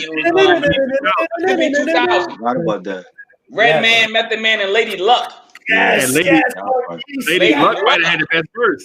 Lady Luck, man, was dope. That beat was so hard. Hard. Dun, dun, dun. Yo, salute to Eric. Yo, F this, man. Eric Sermon, underrated. Oh my gosh, he is stupidly underrated, man. Underrated, dog. And still putting out hits, dog. You gotta be top 10 producers, hip hop producers. For sure, definitely. Still putting out hits. Definitely. Thank you for bringing up that. I remember that song. But I remember Redman's part. Of course I'm forgetting it, but he did like a call and response to it. In his part, yeah, damn, I remember. Oh, sorry, I just remember growing up loving that. Drink some olive oil, man. Drink some olive oil, some Black Sea oil, some I'm gonna give you the formula, man. Funny song, man. I just remember Red man. Oh, great. That's a great song, man. Great song. Yeah. What else? That's what it's all about, man. We having fun, man. I love this, man. I love it, man. I love the genre. I love everything we talking about, man. This is dope. Oh yeah. Come on, I'm gonna cheat now. I'm gonna cheat and just look at some. Oh, you better cheat. Let me go. Let me see if I got something. I got y'all didn't mention y'all mentioned Band from TV already from Noriega, right? Yes. Nature, Big Pun, Cameron, Jada, and Styles. Wait, Heavy D, Don't Curse. Yes, I mentioned that. Don't curse. Oh, you did already? Yes. Oh, I'm about to say, y'all missed that? What? Yeah, so let me ask you. Rand, Pooba, CL Smooth, Big Daddy Kane, Pete Rock, Q-Tip. Yes. I love that. That video, they were having fun in that video too. 1991 it came out. Yes. You know what though? The thing about that is some of these songs have dope beats and some of them have dope artists. But when I hear Don't Curse, first of all, it's not really even about spitting the most fire verse you can come up with. Heavy D gave you a theme. He like, yo, I don't care what you do, but you better not curse on this joint. Exactly. So now you like, I mean, I'm no, that's you know. So now these dudes got to get creative. And my man, you know, one of my all-time faves is like, you telling me don't curse on a verse. I did it worst first. I put a curse in every verse. I kind of got outrageous, even made a record how I'm doing on my BITCHs. I mean, so my man is like, yo, I'm a curse in here. Though. He spell it out. yeah. He's like, yo, I'm a curse. I'm just not gonna say it. Right. You know that was dope. Would you guys count this one though? Oldie by Odd Future. Who's on that? Odd Future. It was hold on. It was Marquis. I said oldie by but I guess you can't count because Odd Future is like a big ass group. Yeah. So you can't really count. Oh yeah, I know you're talking about. Yeah. Not really cut. But who's on it though? Yeah, name who's on it. It was Earl Sweatshirt. I think what's this dude's name? The weirdo dude. Tyler Creator. He said the weirdo dude. the weirdo dude. He wears like wigs now to like award shows now. He like changed his whole style up now. Yeah. He's still dope. He can be weird all you want. He's dope. Oh yeah. He sounds as hell, man. Oh yeah, and I do see the buddy song right here.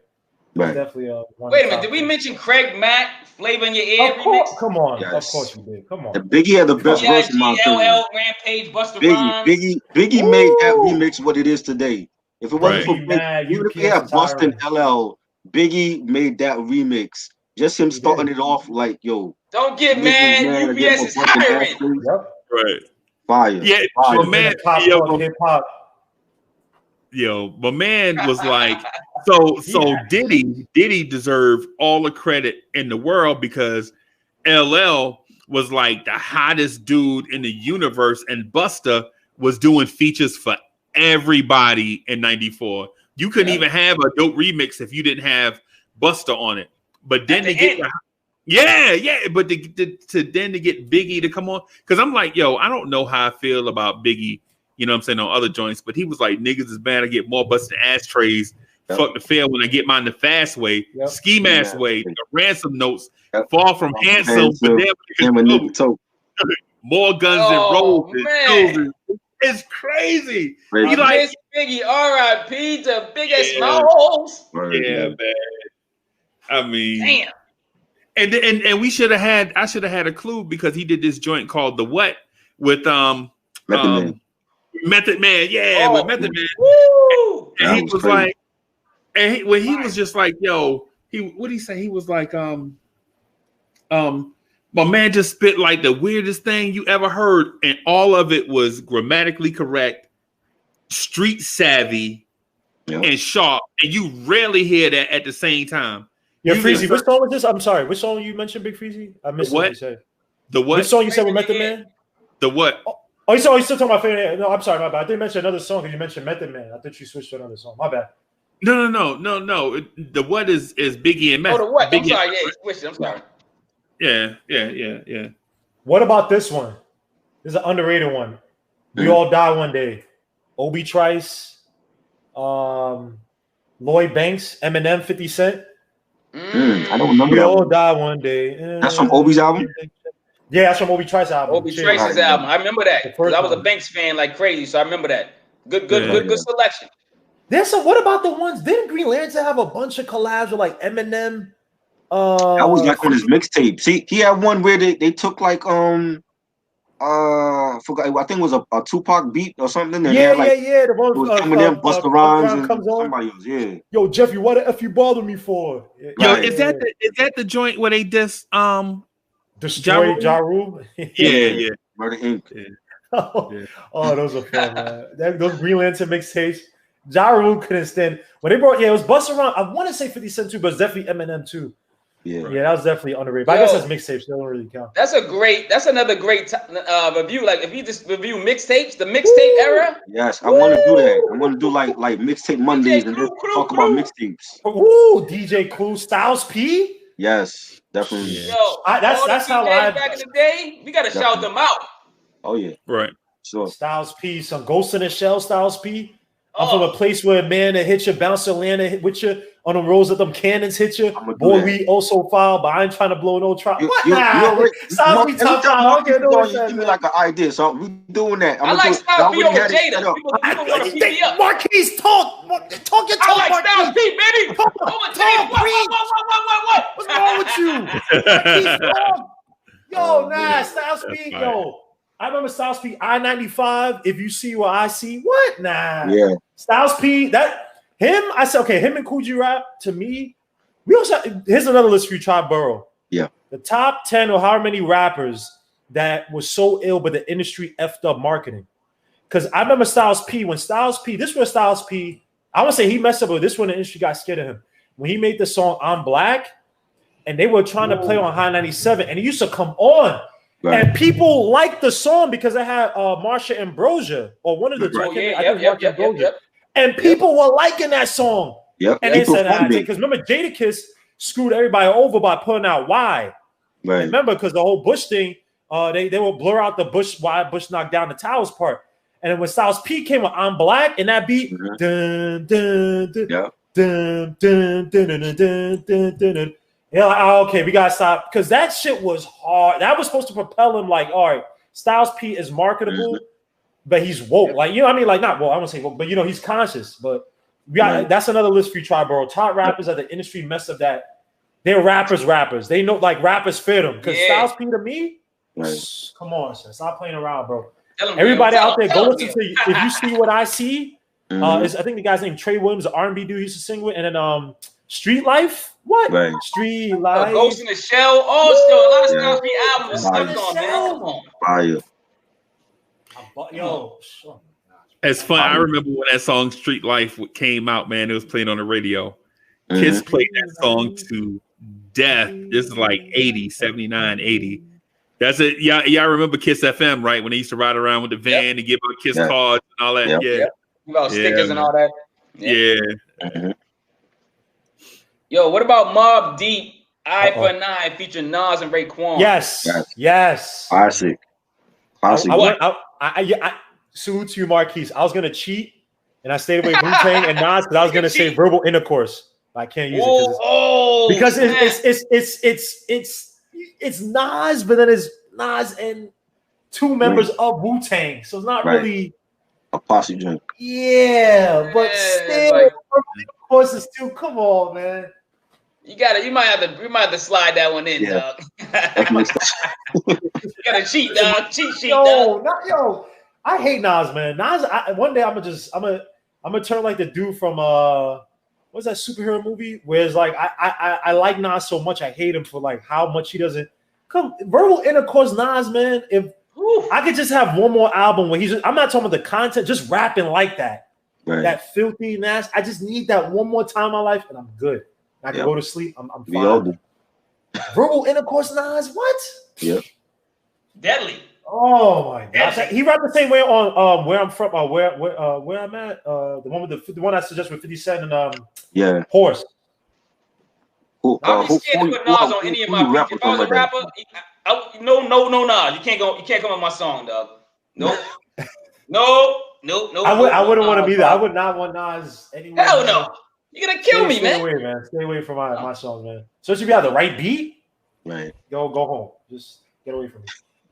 Yeah. Yo, how do we have any more Nas, AZ, and an extra person collabs, man? In terms of the Posse cuts, we don't got any more we can suggest For AZ.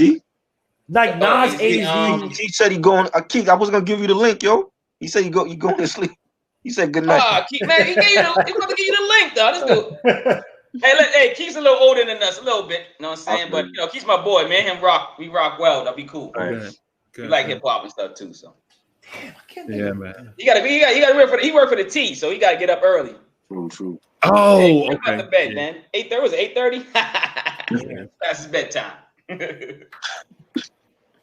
I got a good one. Snoop Dogg, Lay Low, with the East Siders, Nate Dogg, Dr. Dre produced it. That's a fire joint. Love that joint. Master P was on there as well. Can I cheat Tri-Boro if you're gonna put the East Siders? Not what it's East Siders and Master P and Nate Dogg. Right. No. You better lay low. Damn. All right, I'm not gonna cheat. I was gonna say Gangsted Up, but it's East Siders and Snoop Dogg, so it's not really. And I think Butch Cassidy's on that also on Lay Low. There's like a whole bunch of them on that. Yep. That's a fire. My game. You better hope. Fire joint. Y'all remember the Diallo tribute song? Diallo? Yeah, when Amadou Diallo got killed.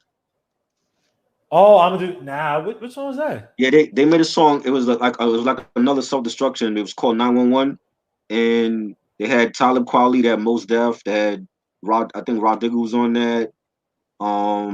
Paz Newsome, De La Soul, and it was like a tribute for Diallo. Cause I don't know if they were trying to like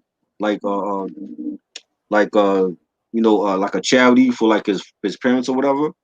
But they have a video for that also. Like you could look it up on YouTube. It was like a all-star tribute song for Diallo getting wrongfully killed or whatever by the cops. And it was on an album, but I never bought the album. I remember seeing the album in the stores, and they had other songs on the album, but the 911 song was like the first single, and they did a video for that. But that's a slept-on collab as well. It is, because I'm like, I got to do my research on that. I got to lie, Triboro. Yeah. That's why I like discussing stuff with you. I'll be like, I got to do my homework tonight. I used to see the video all the time on Rap City, because at this point, like, MTV Raps was already done. So Rap City used to show the video. How about this one? Annie Up remix. Yes. Somebody mentioned that. I think it was Sam that mentioned that. That was my joint. Yes. Remy Martin killed it. Remy Martin killed it, man. Definitely. Remy Martin. So since we talking about Remy, can we touch on the Terror Squad song? Yeah. You got that on the list? Lean Back, yeah. Is that a Lean Back was dope. Who else was on it though? Was it 3 people? 2 people? Nah, it was just Fat Joe and Remy though. That was Terror Squad. Nah, I mean Terror Squad got rid of all the members. Yeah. Oh, at the time, that song, you got rid of everybody because it was like Cuban Link. It was like a lot of dudes on there. Triple Six, everybody was down with like two singer dudes. Yeah. Tony Sunshine. Tony Sunshine. Yeah. Yep. It's only Remy and Fat Joe on that joint. That's considered. So that don't count. That don't count then. No. The remix trying to throw some stuff in there.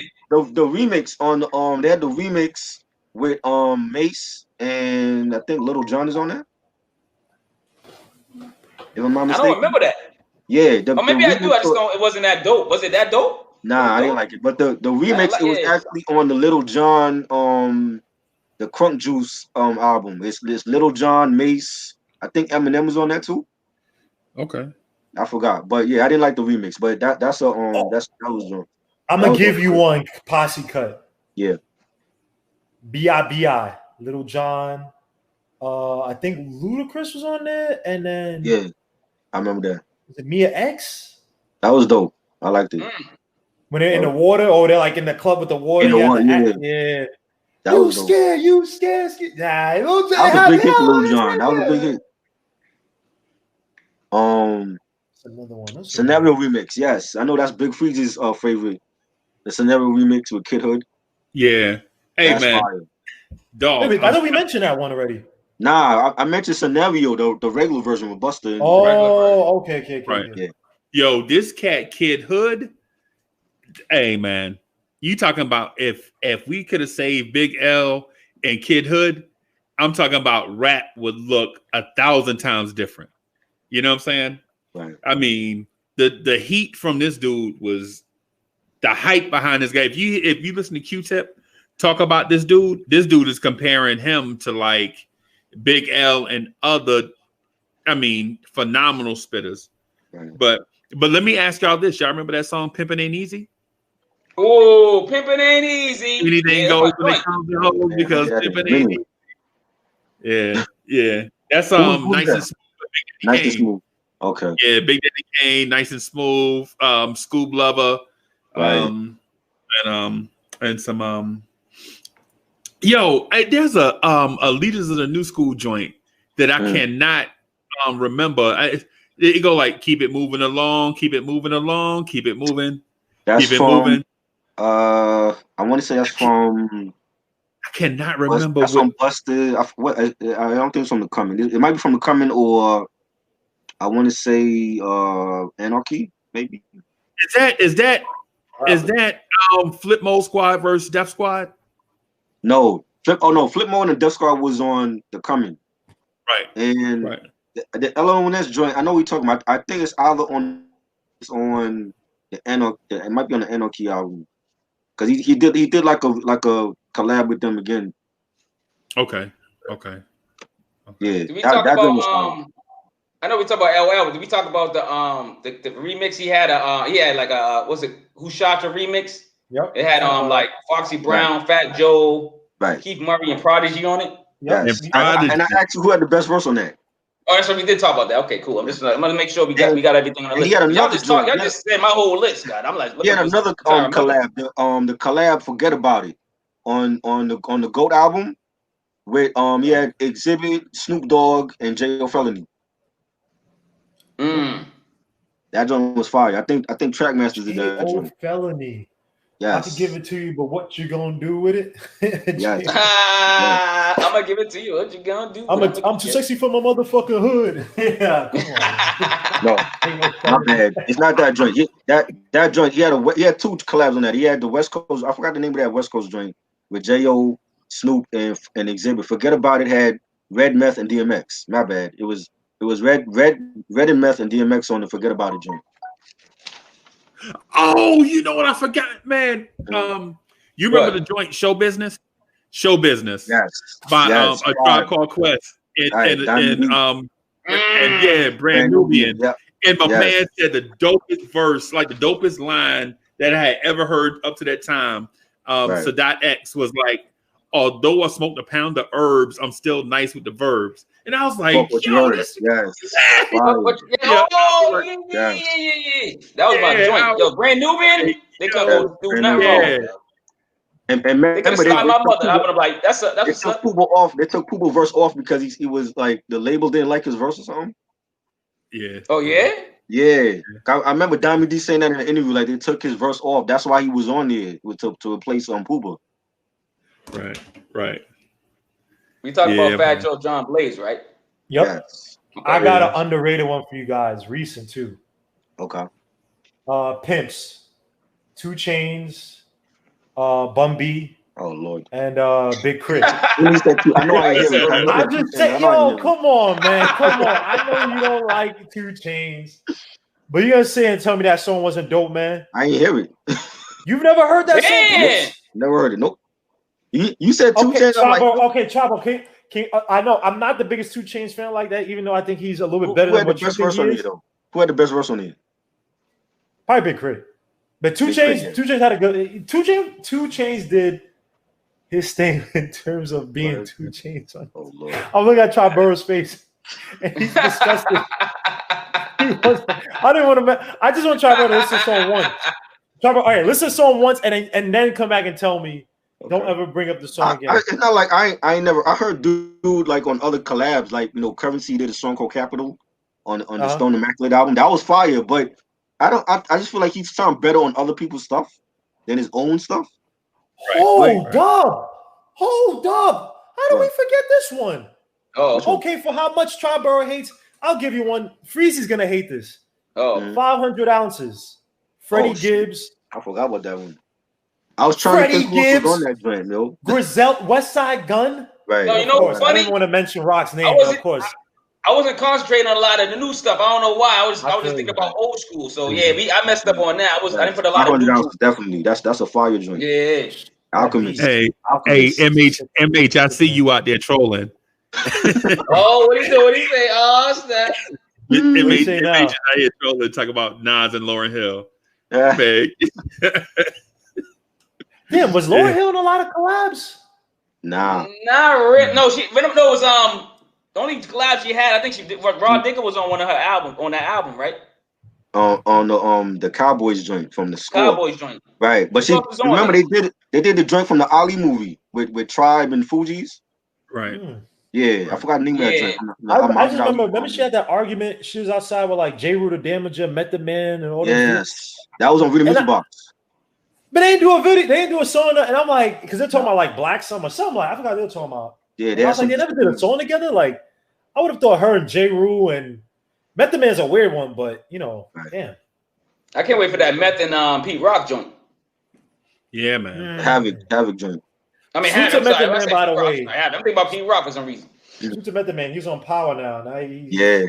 Do this. I watched it too. It wasn't bad in terms of he's actually not a bad actor, man. I heard, Meth is good. Meth's a good actor. Yeah, he is. He's a good actor. Hey, this might not count. Throw one more. This might not count because it's like an R&B artist. But Chris Brown, remember Chris Brown had a song called Deuces Remix, and it had like Kanye West, T.I., Fabulous, Rick Ross. Yep. I remember. I remember that. Yo, what about? No, that was dope. But it was dope, but it was like R&B sing. I don't know if you want to collude it. I don't know. Yeah. Well, the one I got right now is an R&B joint, man. It's I don't know if y'all remember it, but it's the Vibin' remix by Boyz II Men. Yes, I love that. I love that. Yeah, that's a classic joint. Yeah, and it's like Busta, Tretch, yes, Method Man. Oh my god, yeah, man, crazy, yeah, man. And they got a video call like one of these girls for a booty call, dog. Think about Boyz II Men, dog. I'm gonna call somebody now tonight. Somebody about to get it. Yo, you know what's crazy? I remember Reg was telling me Boyz II Men never wanted that remix album to come out because it's on the remix album because they had some issue with Motown and Motown wanted to release it and they didn't want to release like those remixes. It didn't define their best work or whatever. But that remix album sold like a lot of like millions. Right, but they also didn't want to do the Babyface joint. The I Make Love to You. They didn't want to do that one. Wow. The one. I Make Love to You. Is it? No, I'm talking about the one that came out in between the albums.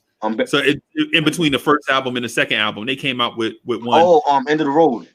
End of the Road. Yeah, they didn't want to come out with that. They didn't want to do that one. Yeah. Yeah, they was like, "Yo, the Babyface joint is too soft," and I'm like, "Boyz II Men." Wow. You are soft. It wasn't Jodeci. I don't know what they were thinking. I don't know what they was thinking, man. Jodeci was like a mix. Like it was hard, soft, everything. It was crazy. Yep. You know what I mean? The game, One Blood. Didn't he have like a remix, One Blood?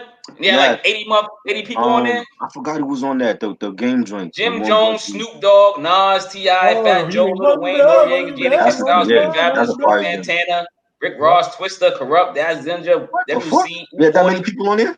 Big Bun. Yeah, Big it was that song is dumb. Hell no, that's Slim Thug, Clips, Ja Rule, Young Joe. Wasn't on that remix. Hell no, some DJ made that shit up. That wasn't a real joint? Not with Pun. Pun was already dead when that came out. No, it wasn't. It was a bunch of people. I just remember it because when it once the chorus or yeah, that's not on there. It goes on for like 20 minutes. Bun B. Yeah. I messed up by my words. I was trying to name 40 people at the same time. It's like what about? So I have one, and this is borderline. Y'all don't clown me for this one, but this is one we used to play, in a club, and it just put people on the dance floor. But It's the Mims joint. This is why I'm hot remix. Oh. With Baby Sam and Junior Reed. I don't even remember that. I remember that shit. Yeah, that joint, man. You put that joint up. No, I remember that shit. I remember that. The Jamaican, the reggae saves that song, man. Yeah. The Junior Reed part on there is fire. Yeah. So. This is All of the lights. They brought that up. Yes.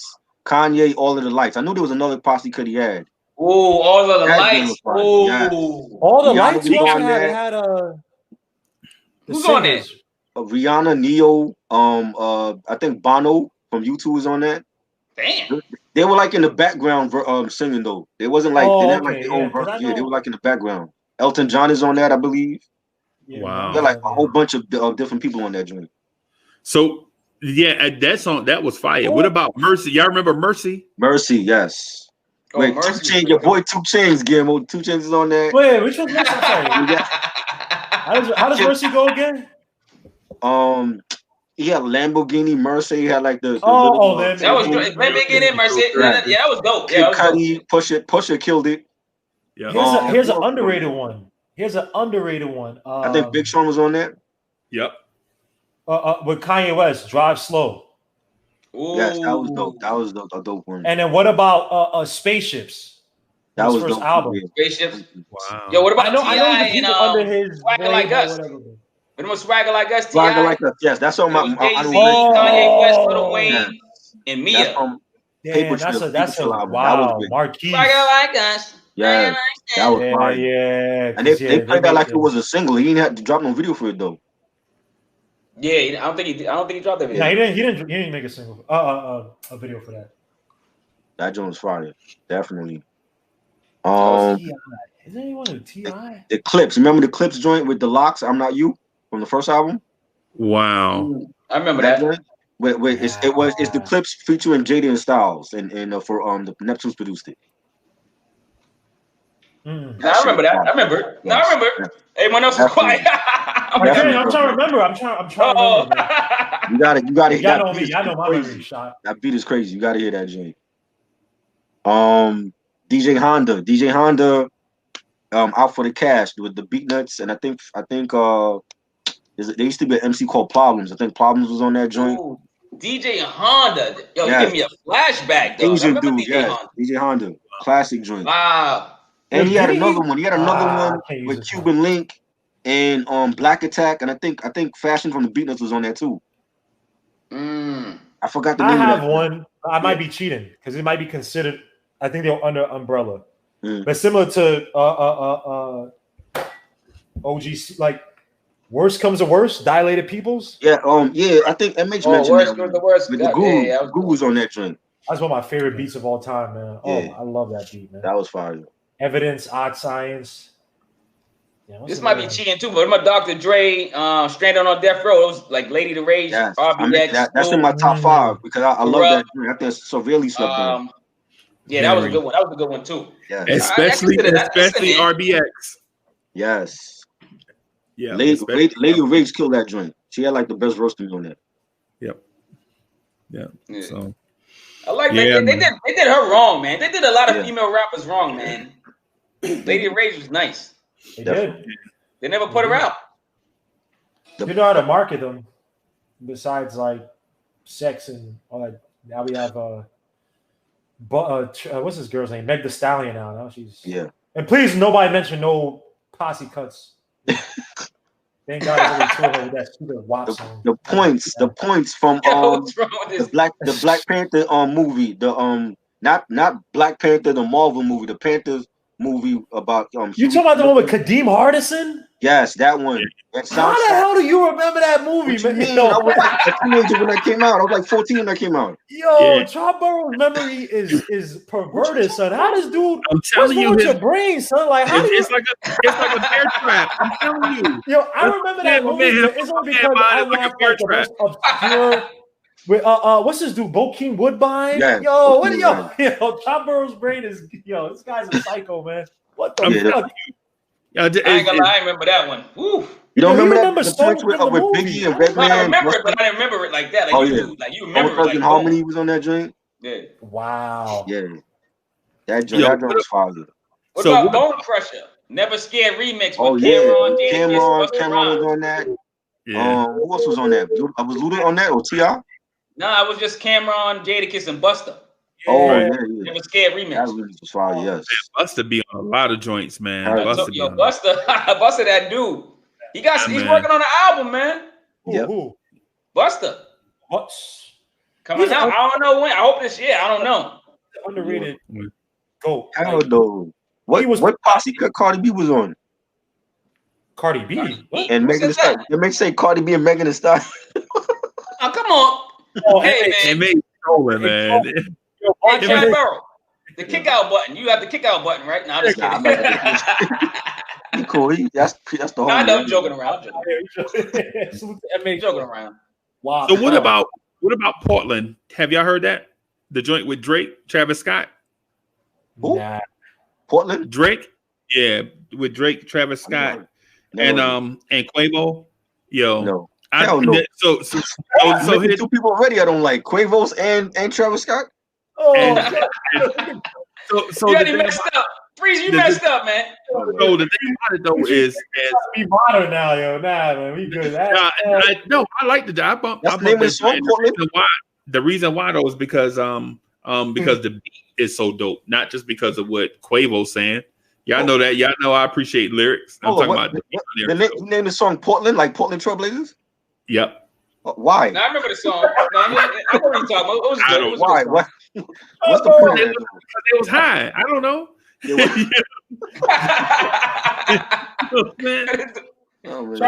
as hell. Down to the point where it's like there's no logic. He's just trying to destroy the song. I'm just trying to like understand why you name it Portland of all places. Like, why is that like a significant thing? These guys be high. They have no. It sounds cool. Oh, let me name the track Portland. Okay. Right. The name of it's going to be next North Dakota or some stupid shit. Right. Whoa! Is that hit? Did you guys? You got some? Go ahead, Freezie. You said, Freezie. No, my bad. Somebody said, "Ooh, what the hell happened? Was that Freezie?" No, I know. That was me. I forgot a cut. That was you. I'm sorry. My bad, Big Freezie. Go ahead. My bad, man. No, go ahead. Because I got to get out of here anyway, man. I got to dip. So, I hate it. Eye for an eye. I think Marquis right? Okay. I said that one. I apologize. Yes. Don't worry about it. What about the other ASAP Rocky joint I was gonna put on here was One Train? It had Kendrick Lamar, Joey Badass, Yellow Wolf, Danny Brown, Action Bronson, and Big Crit. That shit is fire. Fire. Fire. I like that. You know how to put Posse cuts together. I could tolerate ASAP Rocky. He's okay, man. Like, he can't put albums together, but it seems like you put a goddamn collabo together or something. I don't know. Wait, hold up. There was a song called "A Bunch of Niggas" by Heavy D Gangstar. Yes. That's on the Blue Funk album. That's the last song on here. Wow, I gotta listen to these songs. That's it's Biggie, Guru, Heavy D, Jesse West, Third Eye West. He used to be a producer. That was when Biggie first started, dog. I think. Yeah, right? That's like 90, end of 92, early 93. Yeah. Wow. Yep. And three of them are gone. Three of them are no longer here on that Posse cut. That's wow. Crazy. Yo, I'm gonna get out of here, but I want to say shout out to everybody, man. Yo, peace to everybody. This conversation was crazy. Y'all should be locked up for this. Y'all can't have conversations like this in no less than 2 hours, man. This is like a all-day conversation. You know what I'm saying? I appreciate y'all letting me come on, man. Get on with y'all. Yeah. You know what I'm saying? But listen, man. This stuff you put on the channel is excellent, man. Hey, Guillermo, I want to put I want to tag you and Marquis Walker on some of the stuff that I do, so that I can get my crowd to follow y'all. I just wanted to, okay. Easily. Well, hey, I'm out of here, man, and thank y'all for letting me come through. No doubt, Freezie. All right, Uncle Freezie, man. Shout out to you, man. Man, love. Yeah, Hit 'Em High. I forgot about that from the Space Jam movie. Which one? Hit 'Em High with the Monstars. Oh, Hit 'Em High. Hit 'Em High. Busta Rhymes again on that. LL Cool J. I think B Real was on that. Method Man. I know I'm missing somebody. I think is that everybody? I forgot who else was on there. I had to look it up. Coolio was on that as well. Coolio. Coolio? Yes, Coolio was on that. Yo, Coolio need to cut his hair. You seen Coolio's hairstyle, dog? Is it like one braid now? Like yeah, you got it's like one one now? braid. Yeah, two. Oh, two? You got one now? Which I don't know. You got like one. Four, Come on, son. One braid. Come on, son. Come on, man. Did he? Well, he you know, he sold his soul to win that Grammy. Oh boy. Who was supposed to win it that year? Who, in '95? Yeah, somebody had a. It was Coolio. What you mean? He had the biggest song. No, but somebody had a better song than him. The Gangsta's Paradise? The Crossroads? Well, it may have been Crossroads. Come on, bro. Gangsta's Paradise, just because it was in that stupid movie. Yeah, that was and I always said I like the soundtrack more than the movie. I thought the I'm movie about to look it up. You said 95 Grammys? Yeah, 95 Grammys. Check that out. Look it up while y'all talking. He performed the song with Stevie Wonder. Stevie Wonder came out and did like a little collaboration with him. Yeah. Well, no, can't stand in most of our lives. That was a great song, though. Oh, I hated it. You know why? I had the movie. Oh, no, wait, no. I watched the movie in the theaters with my family, and then we got the damn VHS. I think it's still in my mom's house. Oh, I hated that. Bro, movie. you still got the VHS? That's a collector's item. Still got the VHS. Yo, you gotta keep that. Yeah. And I had the CD to the soundtrack to Don't Be a Menace. Yeah. Juice in the Hood. I think it was like Yellow. That was a great soundtrack. Yeah. Definitely. Had Moni Love on there, one of those songs, I believe. And Nubian is on there, Mobb Deep. Yep. I'm trying to find it, but this thing. Yeah, I didn't like the movie. That Dangerous Minds, I didn't care for that movie. Did you have the soundtrack, Tri-Boro, to Original Gangsters? OG? Yeah. Nah, I bought the single, the Scarface, not Scarface, the Ghetto Boys. Too, right? The World is a Ghetto. That was from the movie. There was one Mobb Deep song that was tough. I don't think I heard that soundtrack though. Ooh, there was one Mobb Deep song I think you liked. Mobb Deep, Prodigy was on his. Grizzly. Because I know you, since you know all these soundtracks, I was just trying to see. I don't know all the soundtracks. Yo, man, you know the soundtrack to the Black Panther movie, bro. I do that. No, there's no disrespect to the movie, but you know hey, yo, I got it right here. I got it right here. So 95, right? Yeah. It was against. Wait. It says rap solo performance. I'm sorry. I gotta go. I can keep going because that rap performance that was Queen Latifah. I'm sorry. Let me keep going. I'm sorry.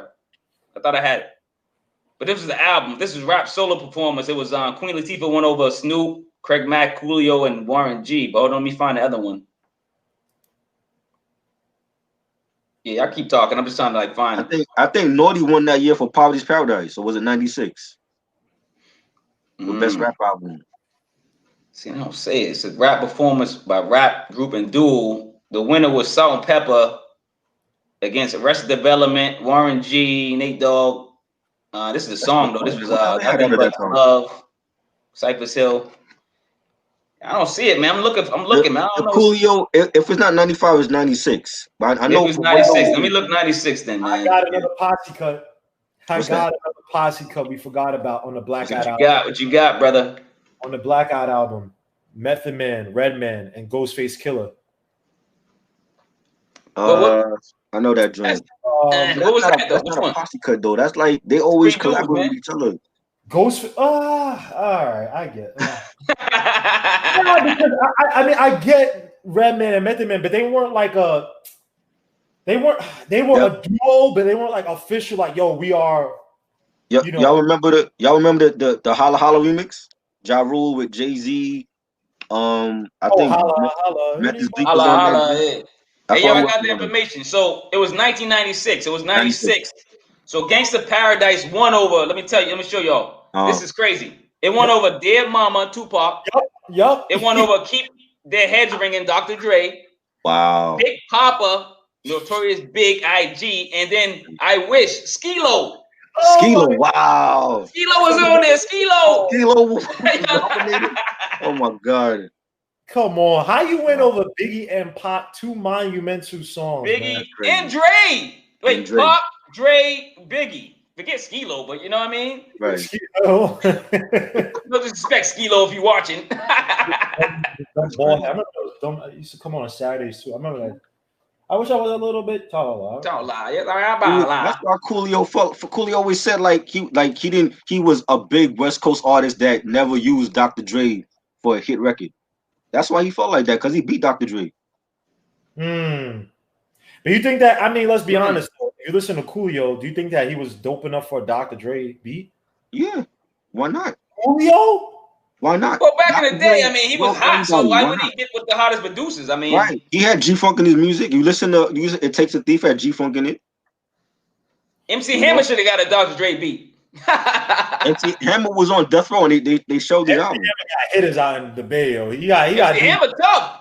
MC Hammer was the man. They respect him out there. He don't. Yeah. He's a real gangster. Yeah. That's why Jay-Z hasn't been in the Bay since. I'm joking. If we could put Coolio on a Trackmasters beat, Dr. Dre could work with him. Yeah, I can see that. 96 Dr. Dre wasn't even. Nah, you could say, well, Dr. Dre's peak was long as fuck. Like he didn't have to give him like a gangster track. He could have gave him like Ho's a Housewife type of joint. You know, one of those joints, like a girly joint. What's another good Posse cut? Since y'all don't want to take the black out. Dude, y'all did my whole sheet, man. Like, y'all was like out the gate, like bah, bah, bah, bah. I'm like, God damn. Gangstar the Militia. That joint. That was a Posse joint. Oh, that's a good one. That shit is fire. That was a fire one. Yeah, that was fire. That's a good one. Try. Yes. There's another one that I forgot, yo. Cypress Hill from the Cypress Hill 4 album with no, was it Cypress? Not 4. The Off Temples of Boom, the joint they did with the RZA. And I think You Got Is on that joint too. I forgot the name of that joint on Temples of Boom. That joint was fire. Was it Killer Hills? Oh, Killer Hills? Yeah, it might be that one, Yeah. That joint was fire. It's not familiar. Wait, another one from Pray for Paris. The one with Griselda, Our Future, what is this guy's name is Tyler Creator and Joey Badass. That joint was cool. See, man, y'all going new. See, if y'all was going new, I would have put like the Trust Gang in there. You know what I'm saying? The Trust Gang with 38 Special and all them dudes. Right. Like Ransom and Shay No and all them. When they all get together, it's crazy. Okay, hold up. You can't beat them. Yo, they tough. They getting tighter and tighter. Yo, they about to come up with some heat. Yep. Ransom better be on your list. Ransom better be on your list of rappers that they messed up. That should be. Yes, for sure. Another Posse cut that's tough. That's underrated. On. Knicks remix. Knicks remix from Pinata. Freddie Gibbs, Action Bronson, Joey Badass, and Ransom. Yeah. You never heard that? Oh. I forgot about that. Killed, yo, bro. For anybody who hasn't heard that Knicks remix, Ransom killed. His references, he basically took all the references of the Knicks and turned it into drug reference. Like, bro, Ransom, son. Yep. Ransom, nice, man. Nah, the remix. I actually got that SW remix. It's only with Mr. Cheeks. The other ones, there's one with Mr. Cheeks and there's one with Busta, but I never heard any with Smooth the Hustler or Jay-Z on it though. Well, you talking about SWV? Wu-Tang was on one of them. No, that's anything. You're the one. Anything. Okay. They have like more than one remix for that, but there's one with Mr. Cheeks and then there's another one with Busta. But Jay-Z and Smooth the Hustler, I never heard no remixes with for that song. I don't remember the Busta Rhymes one. I just the Busta one. I think that's the Bad Boy remix. I know Puffy did a remix with him. I think that's the Bad Boy one, and then the Mr. Cheeks one has a different beat to it. But I got the CD single for that. It's like different remixes for that song. Yo, SWV, that Wu-Tang one was dope. Yeah. I don't know if y'all want to consider that kind of like a collab. I mean, anything was dope. That was dope. That's from Above the Rim. Yeah. A lot of soundtracks I was looking into too, and I was like, yo, should I put this on there? I'm like, Yeah. They could go on if they a Posse joint, definitely.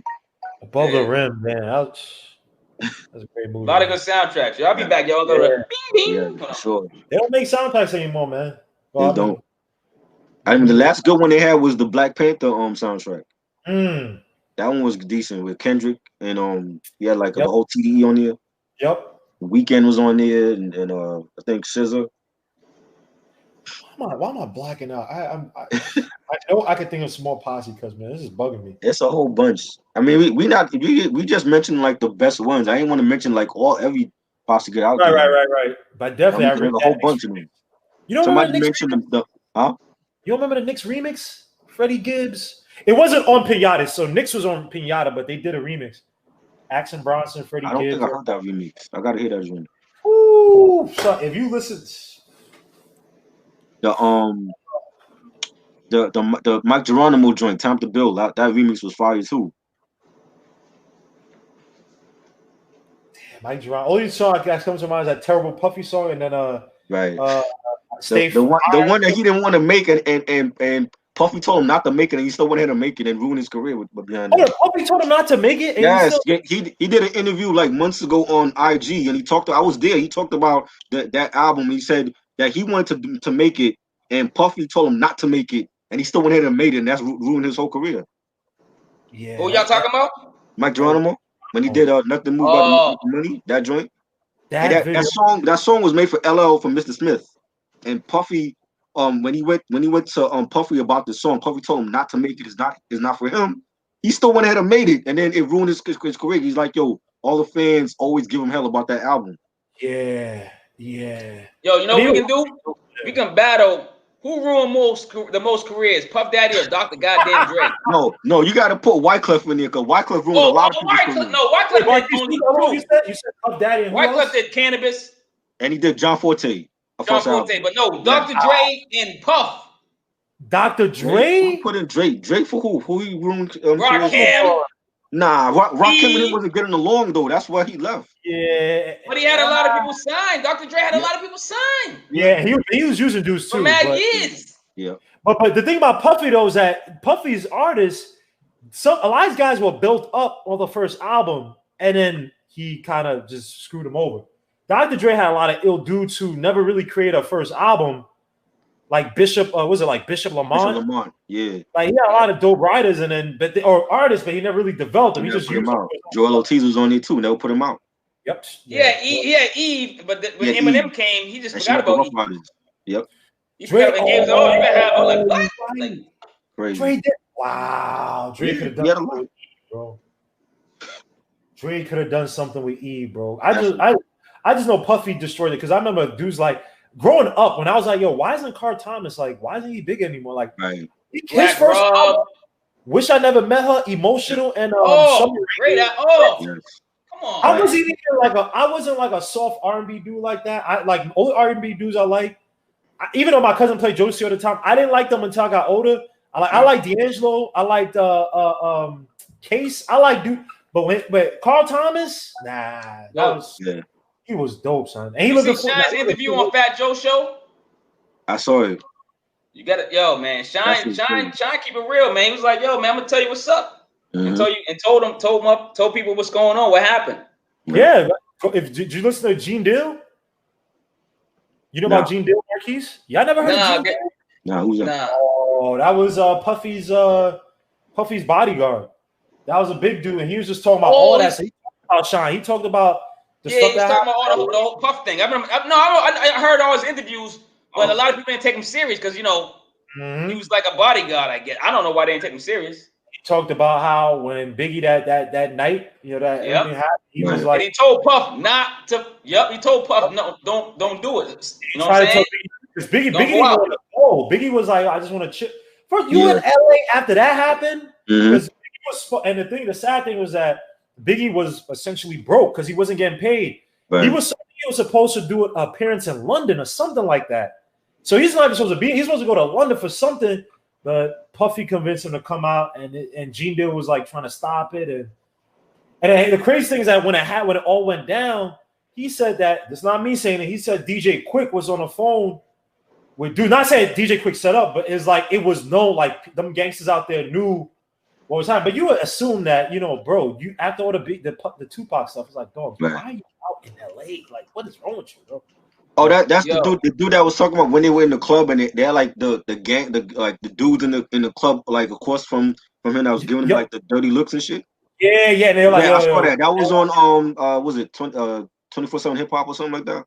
I'm not sure. So Gene Deal, he did the 3 parts, like he's in a suit, but he always talks about it. So if you catch like 8 of his YouTube videos, you get the whole story. But he did like a 3-part thing on, I forgot somebody's channel. It's not on his channel per se. But if you type in Gene Deal, like the last night or something like that, like the last something or the night, something like that, he breaks it all down. It it blew my mind, son. Even the killer himself, they were doing a video out there. I'm not sure if it was Biggie Kinch. I don't remember which video it was. LA. They got protect them, but it was one dude that, and I think they said that was a killer, and it was like, yo, this dude's trying to like start up stuff, and Gene Dill knows, he's like, yo, we gotta get out of here because Puffy was out there with cars and low riders doing stuff, and no bodyguards except for Gene Dill. It's like, yo, bro, we are going to get hit. Like, are you mad? Yo, and this is what I gotta say. I'm not trying to say nothing else. Like you said, DJ Quick warned them. The bodyguard warned them. Probably E40 warned them. A lot of people warned them. Like, what are you doing out here? What are you doing? Even if you need money, you don't go to there, son. And the sad thing is all miscommunication because a lot of that stuff, I mean, if you think about the Haitian, all these people got involved. If these dudes could have just been together, take them out to London. Let them spend a month in London and talk it out. And they used to be cool. Right. It was cool, man. Son. I don't think Pac wanted to hit it. A Haitian jacket. And Biggie told, and this is the thing about as grown men, we got to do better, man. If I don't like you as my brother, whatever, I have an issue, that's one thing. But if I know you in harm's way, you're in danger, your life is in danger, I want to see you live.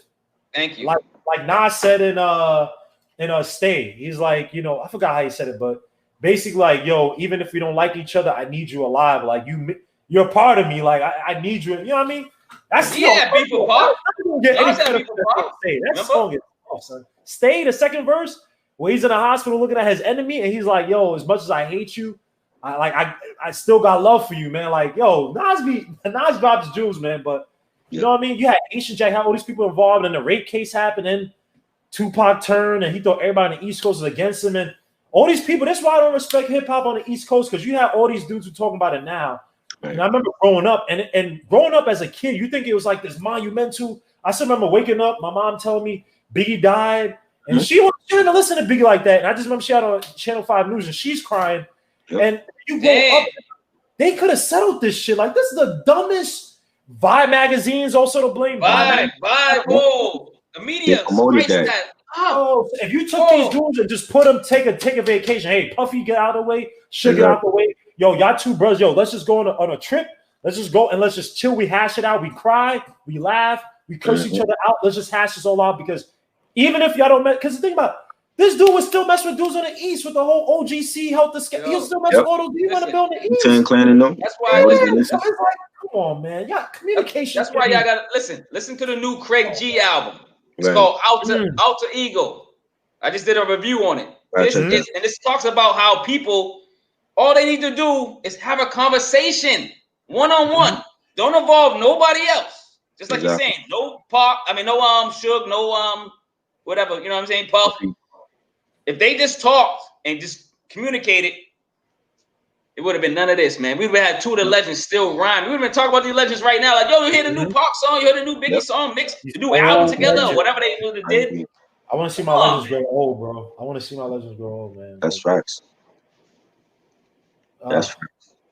And I think that's why I think a lot of that, even now when you hear people like a lot of California cats feel like New York didn't show them no love, and I'm like, that's bullshit because I bought every Death Row release. I've seen these artists in concert. You know what I'm saying? I'm like, so don't go off of what everybody else is saying. Like, oh, the New York don't show Cali love. That's bullshit. We always show Cali. You have to see the sales. The sales numbers showed it all. Tried. The media. It's the media. Buying this shit.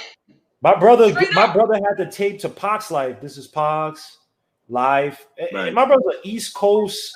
I told you, my brother's the one that will put me on all those little subgroups of wu-tang and all these weird god body rap. Like, you know what I mean? But like, we like Pac. Like, it wasn't like it's just the media. The guy's like from the East anyway. He's from what? Where's he Pac from? He's born in what?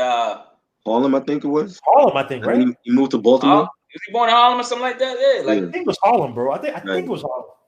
He moved to Baltimore. Puffy's from Harlem. No. Puffy's not from Harlem. Puffy's from I'm from Jersey or White. Puffy was from Harlem.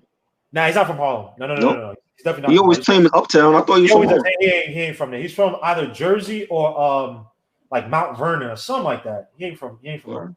It might be Mount Vernon. That's funny that you said that because I do remember he's not from that's funny you said that, yo. Yeah, I'll find it right now. I used to believe Puffy was from there too, but I remember people were like Gene Deal, because he tried to be down with Gene Deal group.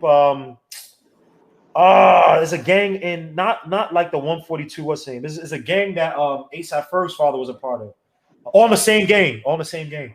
That was a great group that Gene Deal was part of. He was like, man, Puffy, he ain't from no Harlem. Because he would have touched the blah, blah, blah. I'm not trying to start no beast, but it is a good nice historical context to everything. Just to hear him. He was supposed to name the album No Way Out Hell Up in Harlem. That was the original name for the album. Yeah, he probably got checked for that. I didn't know that. That's a good game. They put New York City. He's not from New York City, man. But he's from like I said, we have to look it up, man. I can look it up on my phone because, like I said, I don't think he was from. A lot of people, you'll be surprised where they from. Right. You know what I'm saying? Yeah, a lot of people. Yeah, he's from Mount Vernon. Yeah, that's where he's from. Mount Vernon. Yeah. Okay. So why he claiming Harlem then? Every day, baby. You know everybody. You know people back then. Remember people from Connecticut used to claim New York. Everybody wanted to be from New York. Everybody wanted to be from Brooklyn. Everybody wanted to be from Harlem. Boston used to claim New York, and I was like, yo, I'm not claiming no goddamn New York. You don't have what I'm saying?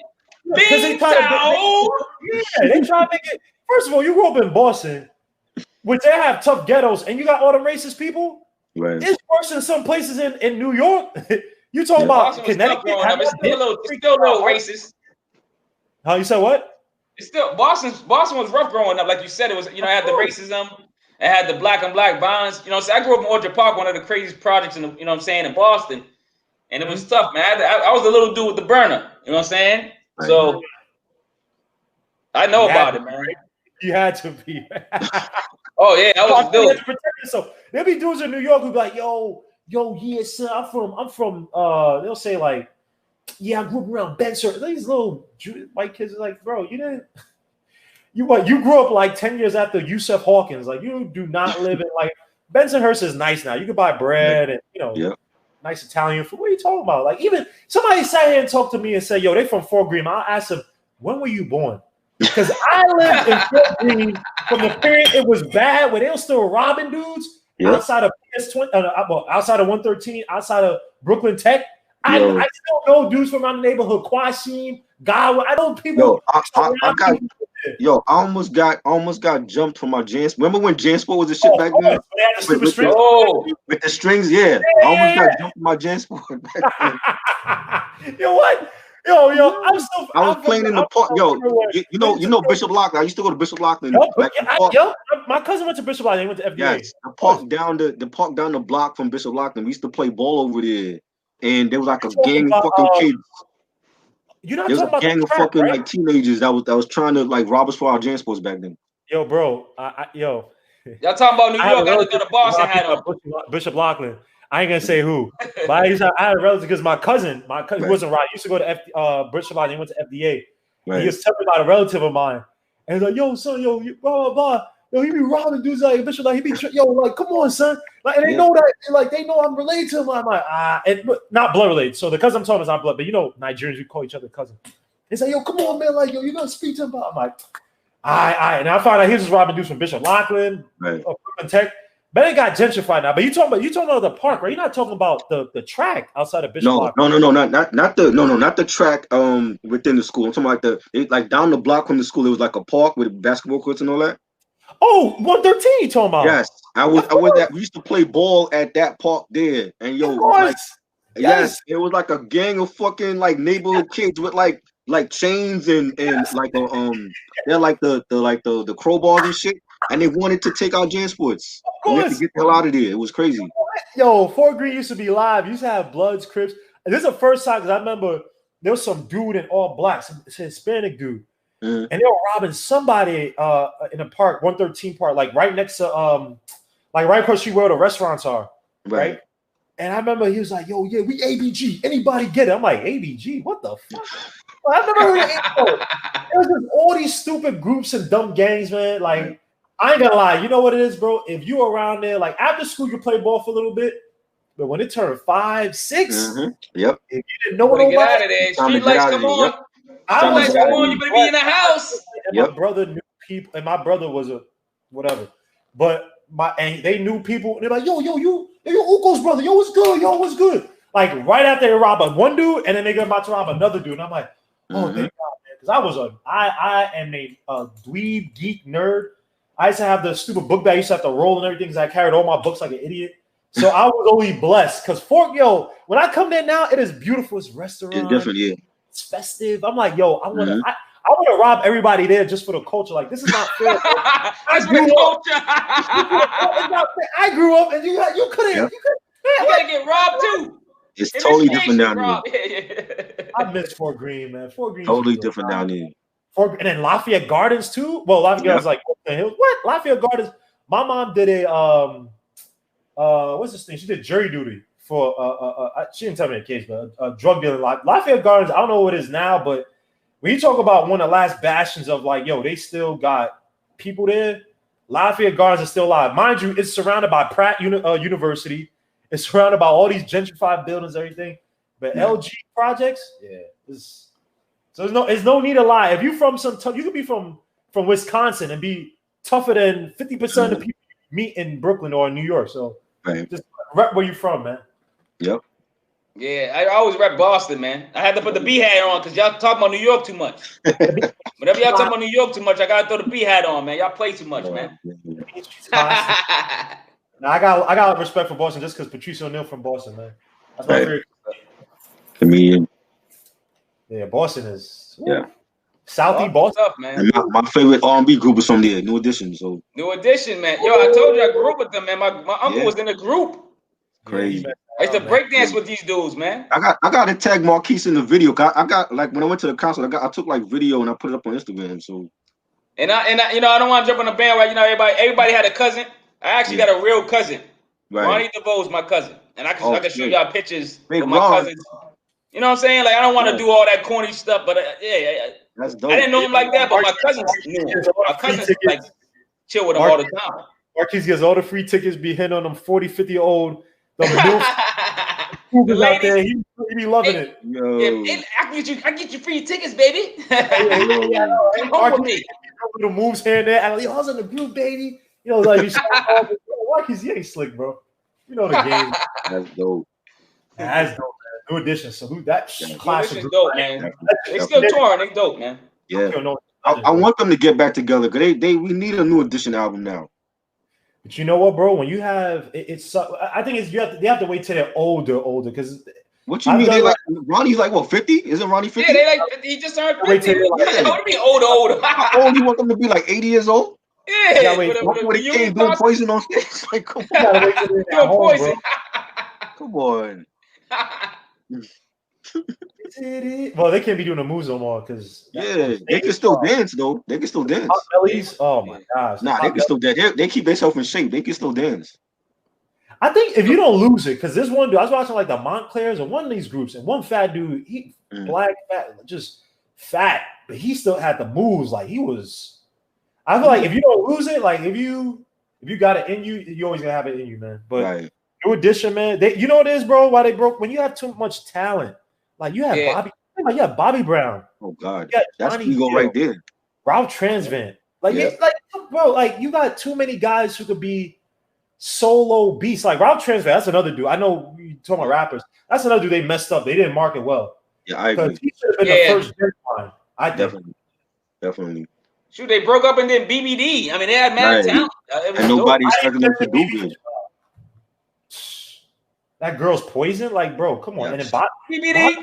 Oh my god. Yeah, that was dope. But you know what it is though? Like, and I noticed it's like when I went to see them on tour, you notice that when they do like the old stuff like Candy Girl and Cool It Now, Johnny has to leave the stage because he wasn't there. And then when they do everything from Any Heartbreak to like the Bad Boy album, then Bobby leaves the stage because he wasn't there. But I'm like, I think that's the huh?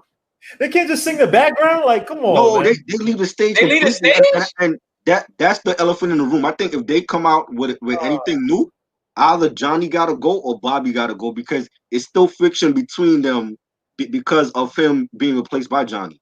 And I think that's the main problem with the group right now.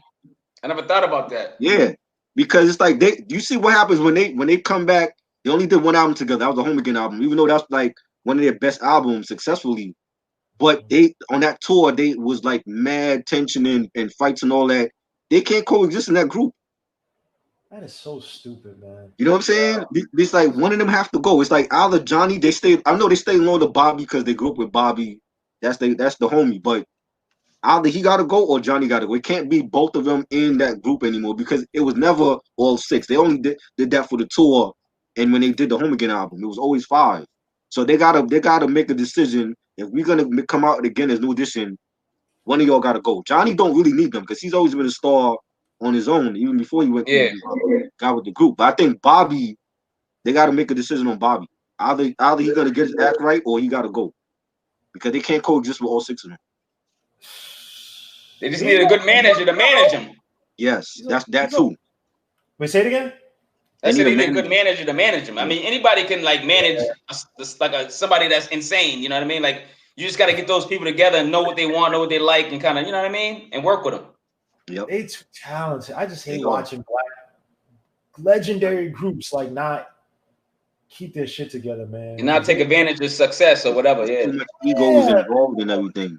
I still sing freaking "Can You Stand the Rain" like what?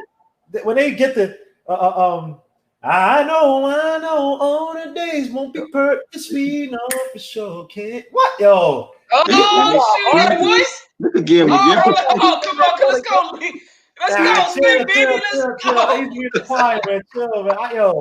I used to be basement. No, I used to be tenor. I'm lying. I used to be tenor, man. But I'm chilling, man. Y'all ain't ready for that, man. Y'all ain't ready for the doo-wop. I know Reg had it. Yeah. With Marvin Gaye, but you dudes need to do a motherfucking doo-wop special, bro. Please. Yeah, definitely. Delphonic, stylistics, the mantra. I know Reg love that. Stop playing with my life, bro.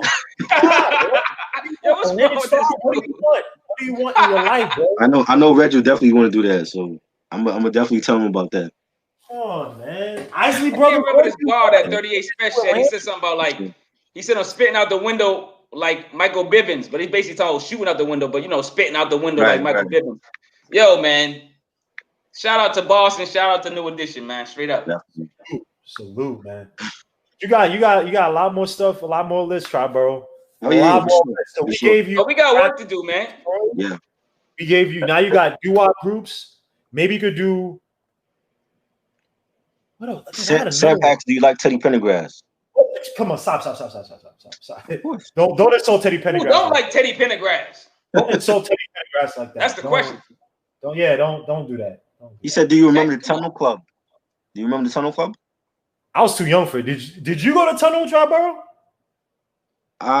Nah. I went to strip clubs. I didn't go to like regular clubs. Like strip clubs I went to the strip clubs in the Bronx and shit. I ain't go to like the only regular club I went to was, remember Club Speed? I went to Club Speed. The first, you remember Club Speed? Nah. Did you go to Club Element? I remember Club Element. Nah, I didn't go. Club Speed. The first time I went to Club Speed, I met Marley Marl. He was chilling outside of the club, like he was like on his car across the street from the club. And he came over and he gave me a dap on my homeboy. I met him and I met Cypher Sounds. So Cypher Sounds was there. But I didn't do regular clubs. Like strip clubs I went to. I didn't do like the regular clubs. You would have got along with my two of my boys, man. They love strip clubs. For some reason, I never really liked them because I used to get a lot of, I call myself a pretty boy. I used to dress, man. I used to get a lot of booty, man. So they used to like, my other boys used to love strip clubs, but I used to go with them. Yeah. You know what I'm saying? But it wasn't my scene, but I liked it. It was went cool. To Mr. Wedges up in the BX in Sin City. Did you have good strip clubs? Boston got some whack strip clubs though. I mean, like I know what I noticed, like you go to like a strip club in the Manhattan, like when they used to have Club Lace. Club Lace, they had too many rules. It's like you can't touch the strippers when they're giving you a lap dance. You gotta Boston it's like a dress code, but when you go to the hood, they do everything. Yeah. They do everything. They don't care. Manhattan, at least the ones that I went to, the bootleg ones where they changed like the apartments. Right. It's basically brothels, but they're basically better than like, because I remember I went to Scores, which is terrible. Yeah. White strip club. Basically can't touch a girl. She has to touch you. I remember I had danced by a chick with fake breasts. Right. And I said, this is the most uncomfortable. I didn't even get a heart. It was trash. They on your page, like these things on my the mission was like 30, bro, to get it. And I'm paying 20 for a lap dance for it. I said, nah, I'm not. You can't touch them. All that was okay was this place called Tens. 10s or something like that on a crazy. I can't remember what it was, but it wasn't too bad. But it's the same thing, $20-$30. Yeah. One of my coworkers like the boom boom room for like $600. I'm like, you're an idiot. Yeah. The best one I've been to was one in Maryland, next to DC called Fuego or El Fuego, something like that. Oh my god. Big booty black chicks coming down from like these like 8-foot tall. Yeah, I mean going down there, dog. But you know what? You know what, bro? If you go to DC and you like Ethiopian, Eritrean chicks, you don't gotta go to strip club. We just went there because it was me, my boy Elliot from high school, and my boy Kiwan. He lives there, so we just went. He just took us there, all his friends, whatever. And it was like the last night we were there, so just chilling. But if you go to DC, I will tell you this: do not go to strip club. Go there when usually in the summer. Go to Rose Bar. That is, I'm telling you, you are going to have too much fun. Oh, that's no, I heard about it. My boy been up there. He be telling me all about all that stuff in DC, man. That's the place where John Wall was caught at when they were like, yo, does John Wall have an alcohol problem? Because remember, they call him in a strip club. Remember, his face was getting puffier. And Stephen A. was talking about, oh, you might be doing, some illicit drugs or that stuff. And he's caught in Rose Bar with all them chicks. When I went to Rose Bar. I went to Rose Bar once. I went to another spot. So, yeah, I went to Rose Bar during the day on a Saturday, and I'm telling you, the chicks there, whoo, it is. Yo, you gotta go to. You ever been to Vegas? Nah, I never been to Vegas. Vegas, I went to one because it was my boy's birthday, so we went up there for like 4 days, man. It was crazy, man. Right. Crazy. That's all I gotta say. Stays in Vegas, dog. Yeah, all that. yeah. I can't tell you on this podcast, dog. Great place I'll tell you guys to go to, and I can't remember the damn strip club I went to, but it was live, man. Montreal. If you have a time, I swear, y'all looking at me crazy. I'm telling you. If you're from the East Coast, right. I would assume Boston, especially for you, Marquis, just because you grew up in Boston, so it was double hard. I mean, black chicks was just giving you, white chicks was just giving you attitude, whatever. Any place where go to Canada, Toronto. I mean, it's like New York light, but I haven't been to Toronto, but I've been to Montreal. When I'm telling you, Montreal chicks, like when I went there, there was like a dance house festival they have like every weekend. Every weekend. They were having this on Saturday or Friday. It was Saturday. And when I'm telling you, even though, look, if you like white chicks, but they were white chicks with fat ass. I'm not talking about fat white ass, like, it's kind of big. I'm talking about she has to be mixed with something. Fat ass. Some round joints. They like black dudes like that. Go to my strip club I went to. I regret it to this day. It was just what's funny? Because like Canada's known for being nice and like good service. So can you imagine going to a strip club there? You can bag in Canada. If you're a New York dude, son, it's just you gotta be like you can't be. I think in Canada you just can't be ultra abrasive. But like if you confident and because a lot of places, I'm telling you, New York. I'm pretty sure same way in Boston, but America, tough cities, they gear you up for every place else because in other places, the woman is like the guys don't give a damn. They're just like, yeah, whatever. Like Germany, I haven't been to Germany, but I met a chick from Germany who came to New York, and she's like in Germany, guys don't really. And this chick was a cute chick. And I'm like, huh? In my head, I'm like, for New York, she would easily been like an 8. And the way she's talking about Germany, she's probably like a 5. And that's how it is. You go to Romania. I've never been. My friend been to Budapest. Been to all these places. It's like, yo, bro, when you go out there, it's the girls you think that are hot here in America, like, oh, they're from Europe. They are nothing compared to the chicks you meet over there. And it's like, you go to Canada, go to these places, just your eyes open up. As a New York, if you're aggressive, you're confident, East Coast, or just American, right? You good, man. You don't gotta go no strip clubs, man. You're gonna bad. Y'all been down south? Yeah, I've been down. I went to one in Tampa. I went to a strip club in Tampa when I was down here visiting some cousins. And like, yo, they go crazy for New York dudes down here. I've been Miami. It's crazy down south. Yeah. Been Miami once for a conference. I wish I would have stayed long because my dumbass. I tell you that. I came in Sunday night. I could have come in like that Sunday morning. Just been out Sunday night. My dumbass had come Sunday night. Only time I had was during Monday. And we went to some place called the Notebook or something. The Notebook or some little bar or whatever. But it's nice. It's cool. It's whatever. Mm-hmm. And it wasn't much because it was on a Monday. So it was a bunch of like dudes who were there for the conference. It was a finance conference, a CLO leverage loan conference. So a bunch of us like these suits and everything. We just chilling. And I remember I met this one chick. She had a boyfriend. I was so pissed, from Switzerland or Sweden. I can't remember which one. But she was like dark skin. She was like a mix, like a weird mix. I'm like, you from where? I was like, yo. Her friend was into me. Her friend was Garbazio. I said, nah. To like take yeah, what's wrong with this dude, man? Hell no, son. She was trash. Yo. You don't talk about women like albums, yo. My bad. Yeah, we gotta get to album. My bad, bro. My bad. The best collabo strip club, nigga. But you know what? The best strip club artist will probably be Akinyele. I know. I know. True. You know that was that beat was tough. Akinyele. Definitely. Juicy J makes a lot of like strip club joints. He owns some strip clubs down south. Oh, he owns some strip clubs? Yeah, he owns strip clubs or something like that. I think he owns strip clubs down there. Wow.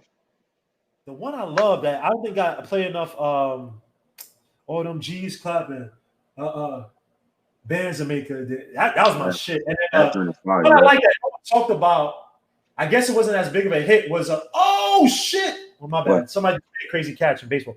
But one of my favorite was Kobe I thought you were doing an episode tonight. You're not doing one? Nah, I got too much damn work, son. Like I'm still working. Who's playing tonight? Celtics already played, did they?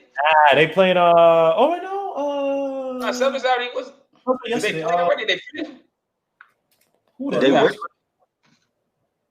Lakers, not Lakers. What's the name's playing? Clippers Nuggets. My son Young Vegeta's playing, and then what's the name's playing? Just played Raptors Celtics. Oh crap! Double overtime. Holy shit. No, Celtics is playing. Yeah, Celtics is playing right now. Double overtime.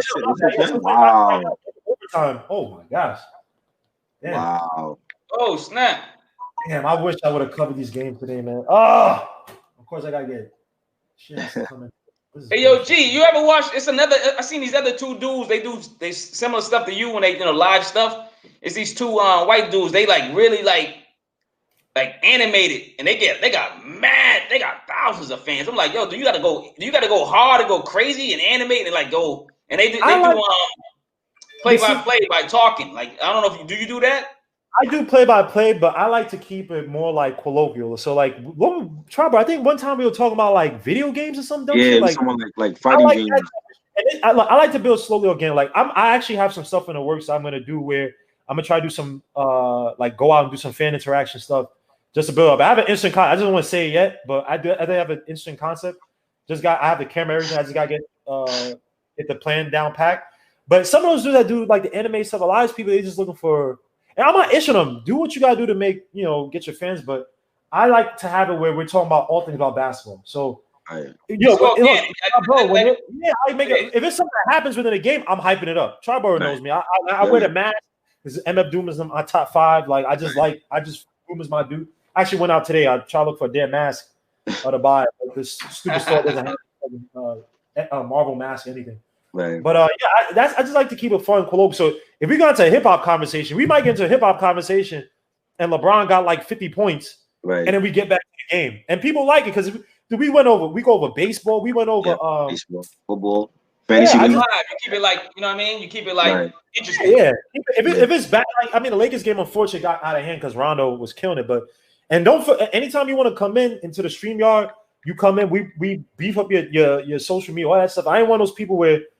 Shameless plugs, man. Plug all your stuff, man. I even feel when you guys don't say anything, I get mad. It's like, yo, keep talking about your channel, man. Like, build up your channel. Like, I had Die Hard Knicks the other night, or like last week. I kept telling me, yo, build up your channel. You got your logos, you got everything here. Like, build up your channel, bro. I'm not one to do that.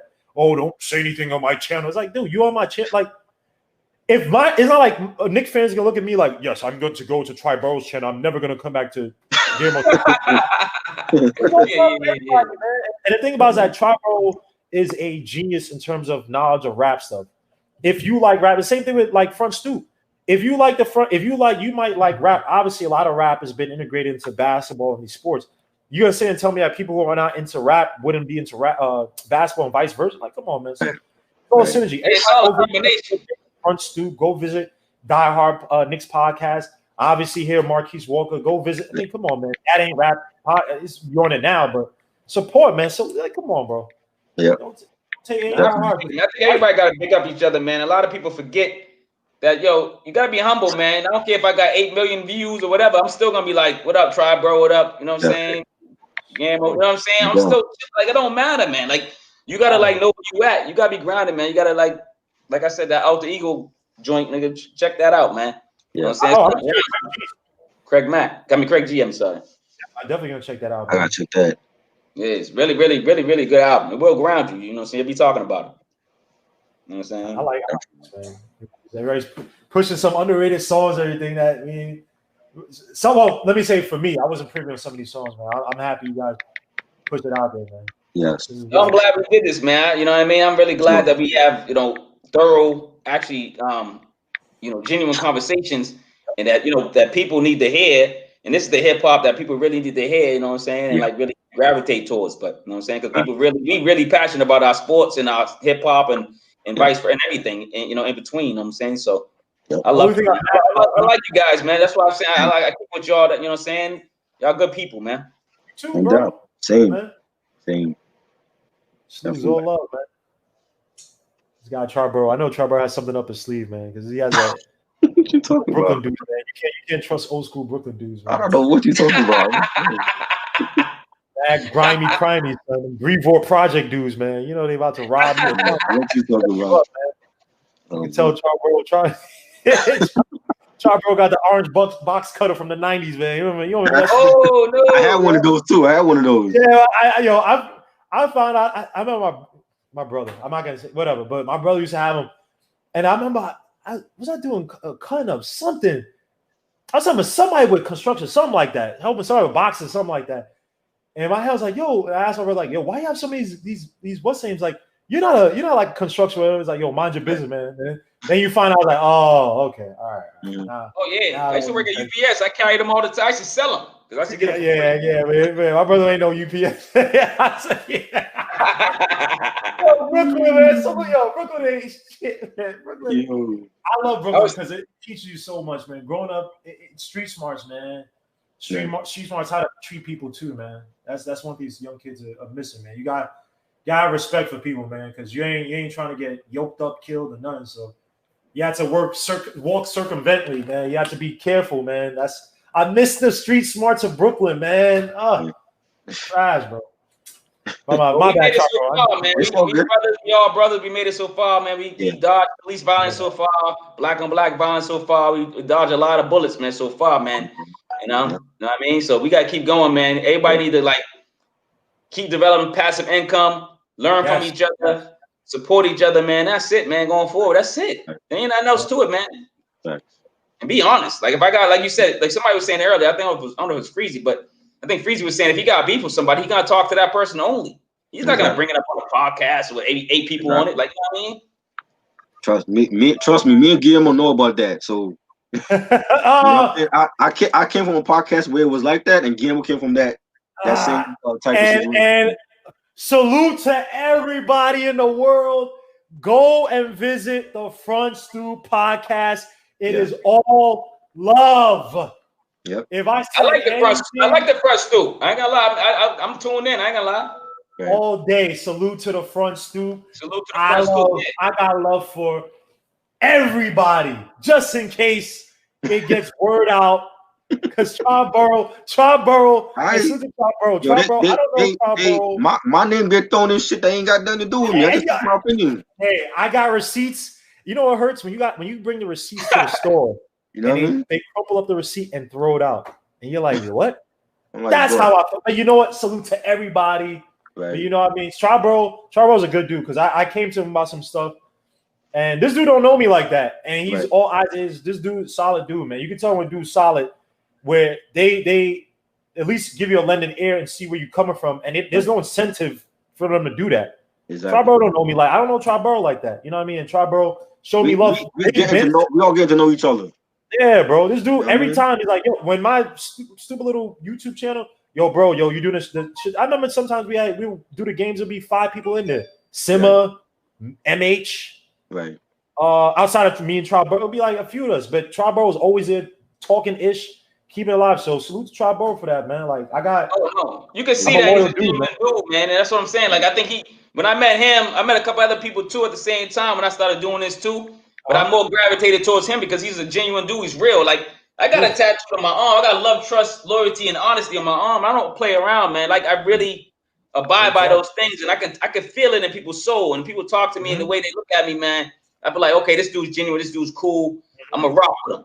And I've been rocking with Triboro, since then. And I'm rocking with you since then. You know what I mean? There's some good people. I'm with you too, bro. You know what I'm saying? Freezie's good.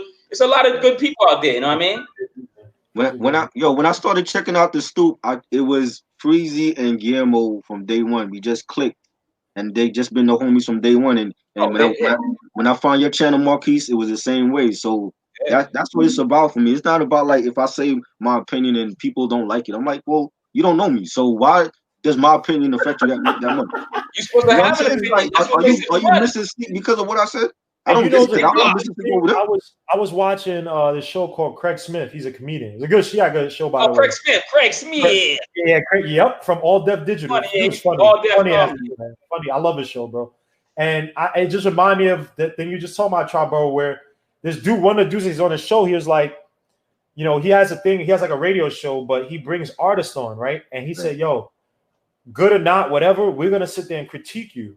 And when you come on, like, I mean, it's on you whether you're good or not, and we're not gonna ever hide that. And the thing about it is that artists respect that. Artists respect that, man. And that's with me. I know people say, yo, Guillermo this, Guillermo that, but honestly, guys, it's all love because I want everybody to eat, but I want you to eat at what you're best at. Some people, honestly, God, should not be rappers. Yo, they shouldn't. It's funny, G? Because I review hip hop a lot. I get a lot of people in my DMs, a lot of people sending me music in my email, whatever. And I got to be honest with them. I'm really, really honest with them. You know what I'm saying? Right. I mean, I don't tell them they suck like that, but I tell them I let them off easy, and I just tell them I ain't rocking with it, or I tell them some way. Well, maybe I try to give them some information or some improvements what they could do. Maybe a better beat, maybe a better singer on the hook. You know what I'm saying? And hopefully they listen. If they don't, I mean, I don't know what else to do. Don't reach out to me and then don't expect me to say something about it. Right. I'm real. People, honestly, God, this music industry is treacherous. Honestly, God, I'm not even sure why anybody wants to enter the industry. Now, if you want to rap and do stuff independently and push it there, and then maybe sell it off and write for other people and get your publisher up and stuff like that, that's one thing. But to want to be a star in this industry, bro, I just listened to a dude on Craig Smith's last episode. It's actually good. I'll tell you guys, check it, because I had a dude on there that he does productions for like MTV and all that stuff, but he just does like the beats and production. So he doesn't like, and he has like 50% of this publishing, and so he has all stuff down pat. And it's like he's like, the way they screw you over in the industry is like bro, like, just, do you want to be famous or do you want to be successful? Like, because he said the dude who he does all the Fast and Furious movies, blah blah. You wouldn't know his name. I forgot his name. It's something Bam or something, some black dude. And he's like, yo, no one knows who he is. He go to the store right now, buy whatever, but he has a $5 million home in like Beverly Hills. You know what I mean? And a lot of people, they want the hype. And a lot of these guys, we see these rappers, they're broke. They are broke. I'll give you a huge example. 38 Special is probably rich as hell. Nobody really talk about 38 Special like that. He got bars, he got, beats, but he don't go, he's not like a star. Nobody gonna say, oh, Jay-Z and 38 Special, they ain't gonna mention their names in the same sentence. Right. But the dude got money because he's smart with his investments, and he's making money from his merch, his records, like, they sell the vinyl, all that stuff, man. It just, things, I'm just giving you an example, but like somebody like a Meg Thee Stallion, that's 1 in a million. They found her and they made her a star. Right. Everybody can't be Meg Thee Stallion or Cardi B. Everybody can't be that person. Exactly. I mean, you gotta do it independently and make money. People like Pounds. It's a fat dude, white dude named Pounds. Yeah, Pounds. I bet he's making good money, but nobody knows who the hell he is. Right. Of course. And the thing about Meg Thee Stallion, like, she has to go through the deal, so she's going to even worse deal with Rockefeller. Like, I'm telling you, y'all might see a breakdown from her in a few years, because you get older, all the stuff they tell you to do, because we don't even know if Meg Thee Stallion wants to do all this whole stuff. Right. You know what I mean? Same thing with Nicki Minaj. Nicki Minaj coming out was a spit. Now, it's one thing to put sexiness in it, but to a point when you start to expose your body like that, you get older and it's like the Dave Chappelle thing. It's like people no longer laughing with you, they're laughing at you. You know what I mean? So all these people, they just using you up. And it's like, yo, as a woman, and I'm not trying to be corny, you can do whatever the hell you want as a woman. Just know there's accountability and responsibility that is going to come back to bite you. All these people that's hyping you up now, when you start to have stretch marks, when you start to get a little fat, whatever, these be the same people to hype you up be the same people to tear you down, especially as a woman. As a woman, this is why I don't care. It's mostly women that tear each other down. And they tear each other down. This is why I have respect for Lauryn Hill, like I have respect for no other female rapper, because she took femininity and she packaged it into, I got skills. Like, this is one thing I don't like about Rhapsody, right? About certain female rappers, that they try too much sometimes to sonically sound like men. They could be saying dope stuff. I'm not, Rhapsody is nice. Same thing I say about Lupe Fiasco. Lupe Fiasco is nice. I'm just not into it. Same thing with Rhapsody. When I hear female artists, it may sound sexist, but when I hear female artists, I don't want to hear her sound like a dude. Just like I don't want to hear a guy sound like a woman. I know guys singing stuff, but if a guy starts trying to rap like Nicki Minaj, turn this trash off. What is this crap? When I hear Lauryn Hill, I feel a femininity, but she is nasty. Like, yo, she's the type of woman that's like, yo, yeah, okay, she's in the gym, you see her fight. Oh yeah, let me spar with you. You come and spar, she'll knock you out. Like, that's the type of woman that's like, yo, but you can still take her on a date and still try to smash. Like, yo, she got that femininity about her, but she will fuck you up. And I get that's why her first album, to me, Everything is Everything, Lost Ones, doo-wop song, like, come on, Zion. What the hell is this damn song? Oh, no, her album was a classic. I think a lot of people debate that she's not the top female MC because she didn't spit enough bars to be up there, I guess. Like, you know what I mean? Like, even on that album, she probably spit, I don't know how many bars, but probably not as, she sung more, you know what I'm saying? So I love that album. I put it up there with the best, but to call it hip hop, like really hip hop album, I can't put it against a Shay No album. Right. Or like a Queen Latifah when she was rapping, or like a MC Light when she was rapping. You wouldn't? No, because like those females was really, really rapping during the whole goddamn album.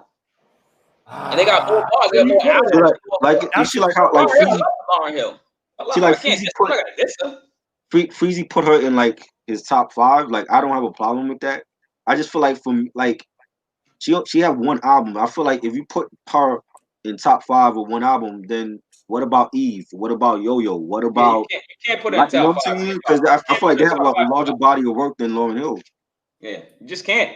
That's tough, man. It's tough.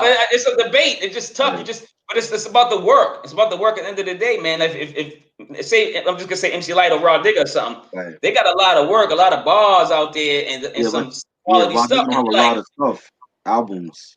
Lauryn Hill made an impact. That's the reason she's one of the dopest people remember. She made an impact on hip hop, and you can't deny her from that. Right.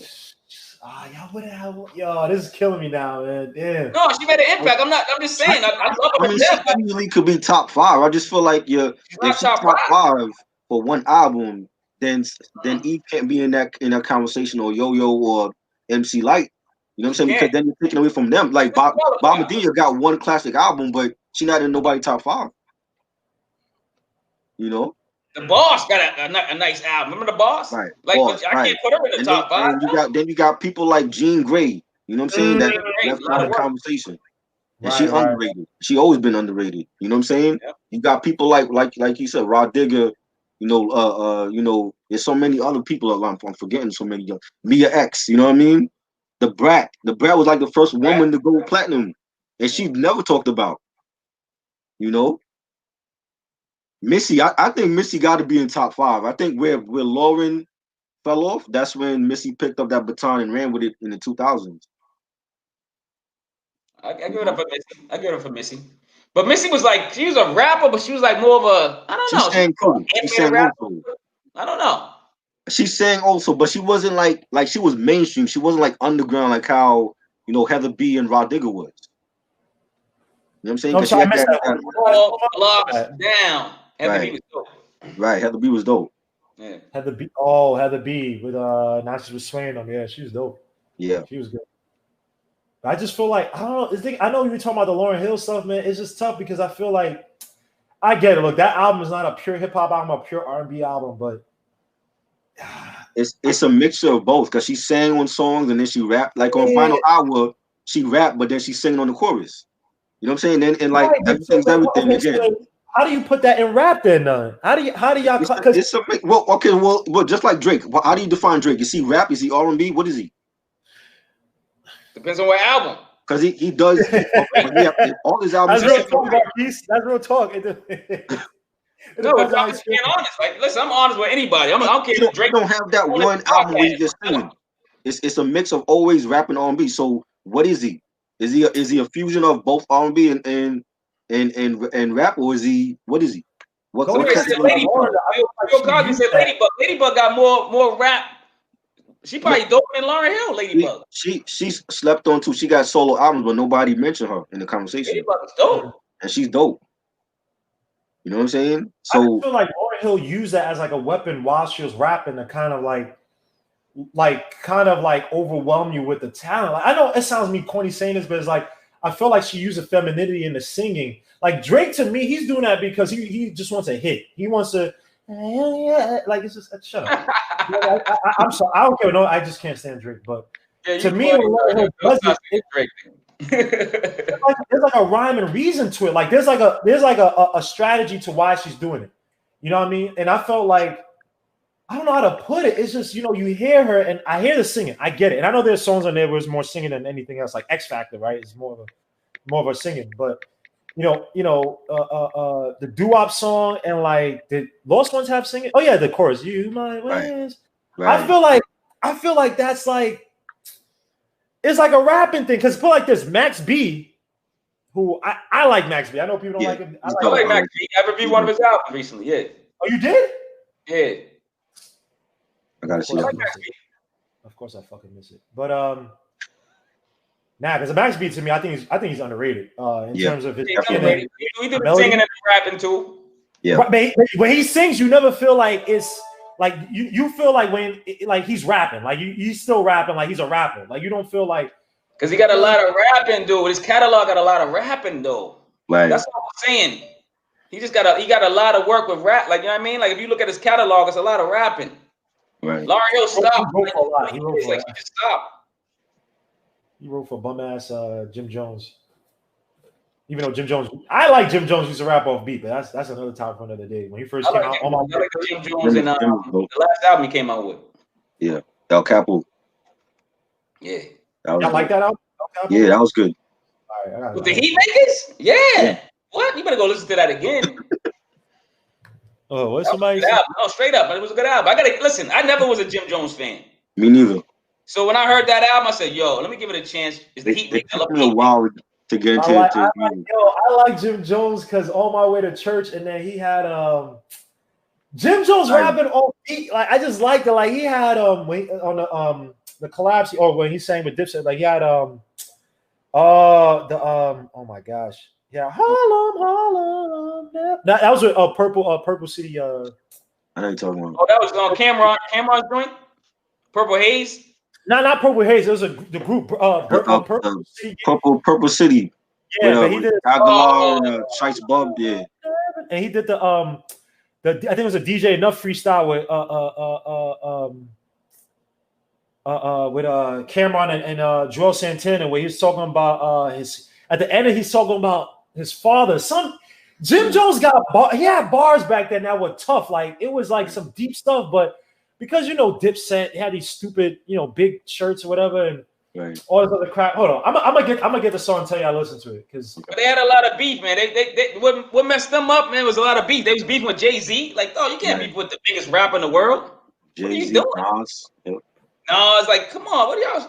I mean, like they was tough and they, you had to stand their ground, but y'all gotta relax. Yeah. Well, remember Nas started with them. Did he? Yeah, remember he went on Hot 97 and he started coming at everybody talking about Cameron. He talented, but he don't make serious music. That's when Nas's mom died. And Nas, they awoke the sleeping giant. Jay-Z, all these people. Jay-Z awoke the sleeping giant and Nas, which is one of the greatest, most underrated awakenings in history of rap. Nas was starting to fade away. That whole Steve Stout mid-90s aura of what's Nas? He had the two great albums. He had Nostradamus. Yeah, I Am, which was, people call it a classic. I know Triboro thinks it's a classic. I thought it was okay. I thought it was good. And you woke him up, and he came out with Stillmatic. Then he came out with Godson, which is a classic. I love Godson. How they say this new Nas album better than Gossip? That's not better than Gossip. It's good, but it ain't better than Gossip. Ooh, so it's still They talking about King's Disease. Some people why are we talking about King's Disease? I'm talking about the real classics back in the day. Ooh, hey, I like that talk. Talk your talk. No, listen, still talk your talk, baby. 4.2 for me. It's not a classic. 4.2 out of 5. But it's not a 10 out of 5. Right. But like it's not a classic though. It's like a 7 or 8. But because it's Nas, it's like the people go crazy when it's Nas, so they feel like, oh, well, it's a classic because it's a good album. I'm like, it's a good album. Nah, it's not. No, you gotta be real. You gotta be real with yourself, man. Yeah, you gotta live with that, man. Oh my gosh, no. Shit, if Nas asks me, I'm telling Nas, I'm like, yes, King's Disease was good. It ain't no classic, bro. It ain't no yo, bro. Come on. Yo, bro, on the first two, when they were giving all those scores, I said, nah, man, this is come on. It's because it's not. I get it. If that was Ransom, would they still be giving it the same scores? Oh, hell no. You know why? Because even when we were reviewing Pray for Paris, right? They were giving songs that I thought were dope, and you don't even have to like West Side Gun. I don't care what no one says. Eurostep is a dope in terms of him trying to be lyrical. Track is a dope song, whether you like him or not. So come on, man. And people are like, he's got an annoying voice, but if he got quality music, they don't get him. Not everybody get West Side. That's the dude. To me, I don't even mind his voice. To me, he's a character. Like people miss it. He's a larger than life character. He's going to over exaggerate everything. And again, people. I'm not saying he's Ghostface Killer. Ghostface Killer is a beast. The Ghostface Killer, his essence is a character. I just watched. Even though it came out last year, I believe the song where he had the video where they break it into the Spanish, the Hispanic kingpin's house, and they shoot him and they steal the girl. They had the video. I forgot what it's called, but it's a dope song. I forgot what it's called. Ghostface's been doing this for years. Like he's a character, and West Side Gun is in the same breath of himself being a character. That's right. West Side Gun is like a wrestling. He loves wrestling too, just like you. Yes, yo, come on. That's the personality. He's a wrestling character, man. Yes. Undertaker versus Goldberg. What? That beat us. What? That son, yo.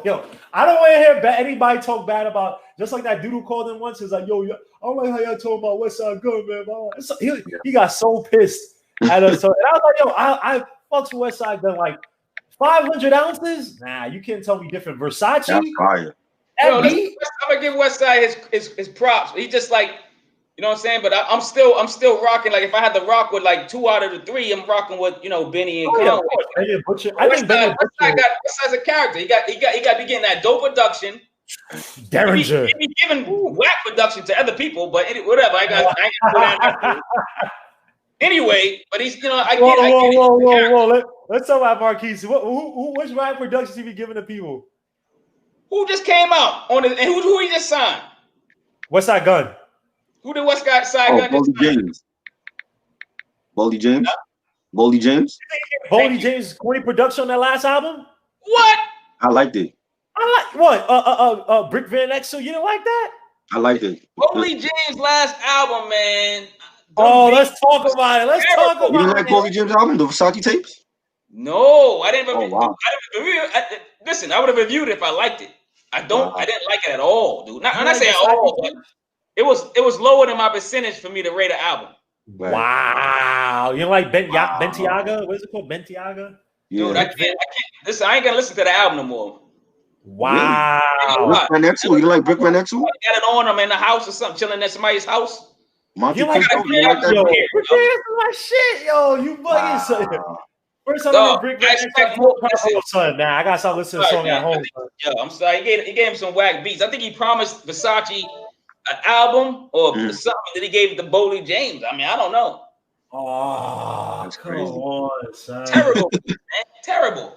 Oh, I like that album, man. I like that album. It's your opinion. I'm not gonna trash you. I'm just gonna say, I know. If you love it, I don't like it. You know what I mean? Right. It just didn't do it for me, man. I'm sorry, man. I don't know what it was, man. So, but you think it was a big issue was a production? I think it was because I love Price of Tea in China. Yeah, Price of Tea in China. Ooh, run it and Fire. the one that goes like. But But my thing is not now that he signed with Griselda, does he? It's like the album sounded like an album for West Side Gun and not him. Thank you. That's what I'm saying. Even though I like it, but I feel like is because he signed to Griselda now? Is it because like are they like is he gonna be forced to? Huh? Like trying to force a sound onto him? Right. What I'm saying, like, is he gonna be forced to work with like Derringer and and those producers that they use? I think, but with Baldy James though, when he had the price and tea in China, you don't think that Derringer would make those type of sample heavy beats where like you have a part of the sample just keep talking like the running song? It was like running, like Derringer does that all the time, like. Right. Listen to it. You're not gonna do those Versace. First of all, Versace. This is the first probably album he's ever done with beats, all his beats. It's like I said, I think it was catered. Like he said, it was catered to West Side Gun, I think, and he probably just said, "Yo, try. Oh, what's that? You ready for the album? Here you go." Like, and just gave him them beats. I was like, "What is this?" Everybody was saying, "What is this?" That's all they were saying. Like, it just was weird. It's just a weird combination. I'm sorry. I just didn't vibe, you know what I'm saying, together. See, I'll give it to you guys. You guys are bigger Boldy James. I just started getting to Boldy James, so I listen to Price of Tea in China. I listen to Versace. Fan. So, yeah, I mean, you guys have way more knowledge about it than I do. But I'm listening to some other stuff, man. I think you mentioned something about I hate that. I might listen to it again because you said it. I don't know. Because I know you said, what is it called? My First Scale or something like that? My first chemistry set. My first chemistry set. That's nice. That was great. That was dope too. I'm gonna check it out. Just to be, because I want to. All right. I think the Alchemist, him working with Alchemist is better compared to the Griselda sound. I feel like they're gonna force that sound on him, and that's not him. It was, yeah. There you go. They forced it on him. Yeah. They forced it on him, dude. That's just our opinion. You know what I'm saying? We've seen that before. Like, look at Wale. When Wale went to MMG, the same thing happened to him. He stopped doing the underground stuff and doing the Rick Ross stuff, and that's not him. Yes, good comparison. Wale, when he went with, I didn't like Wale with I mean, he's still down with him, I think, right? But I didn't really like that sound with him. Yeah. I don't like that sound. You're right. Good comparison. Great comparison, man. I forgot about Wale sinking. Yeah, Wale. Yeah. He was never a double MG. When he's on features, right? Wale be on features, tearing it up. He's a dope MC, but I don't like the sound. That whole image with MMG, and they don't fit into me. He's not that. He is like, you know what's weird about Wale? Honest to God, and people might kill me in DC. He's honest to God, he's a DC rapper, like in the sense that he likes to use a lot of R&B influenced sounds. And I'm not saying samples. I'm talking about like he infuses a lot of R&B into his raps. But for some reason, like DC don't mess with him like that. I think there was like something with some go-go stuff, or he said something happened. But he did use a go-go beat one. He used go-go. It's like, I don't know. It's like DC don't really F with Wale like that. I don't know what it is. Like, he's not really, it don't seem like he's loved out there. And like the rap community don't appreciate him, but he's dope. So like, what was this song? Only song I didn't really like from him was the Fantasy song. I hated that song. But he made another dope song. Oh, he made another dope song where like the video. Bad? Rap to a little bit. I don't know he had Rihanna was on that joint, the bad girl, whatever it's called. Is it bad? Yeah, I like that song. I like that song. That's another one. And the breakup song. Yeah, that. Oh snap! The Raptors tied it up, man. 125, 122. All right. What the fuck? We missing a good game here. Well, I mean, you can close the show out if you want. Because now we're going into the best. We gotta close the show off and watch the game. We can close about 3 hours. I didn't know the game was still going on. I thought they had like lost or whatever. Yeah, it has to be triple overtime. Oh crap! My computer's about to go out. Hold on. It was double overtime, man. Triple overtime to do while we doing this. Yeah, it was double overtime. Raptors win. Raptors ain't trying to lose. They like, fuck this. We gonna go into triple overtime. Lord, it's gonna be game 7. Oh snap!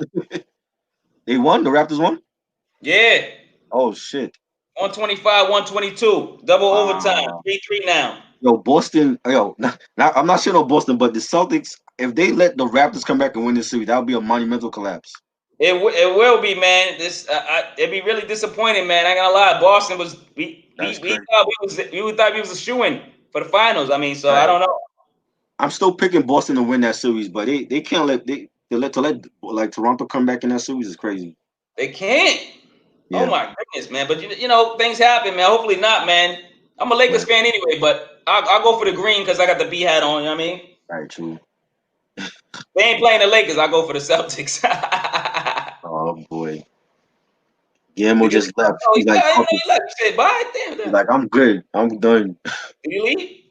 Yes. Well, I mean, he left, but I don't know if that was his computer or whatever. Oh, I just looked up and I said, "Oh, where'd he go?" I mean, he might could have been his connection though. No. You know what I mean? But we pretty much done anyway. We covered did that like an hour ago, man. Yeah, we covered all the posse cuts that we wanted to. He said his computer gave out. You know what I mean?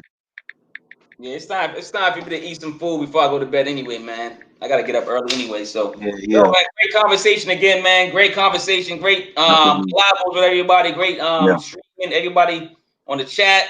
Yeah. Loving it, man. Loving it. You love wrestling?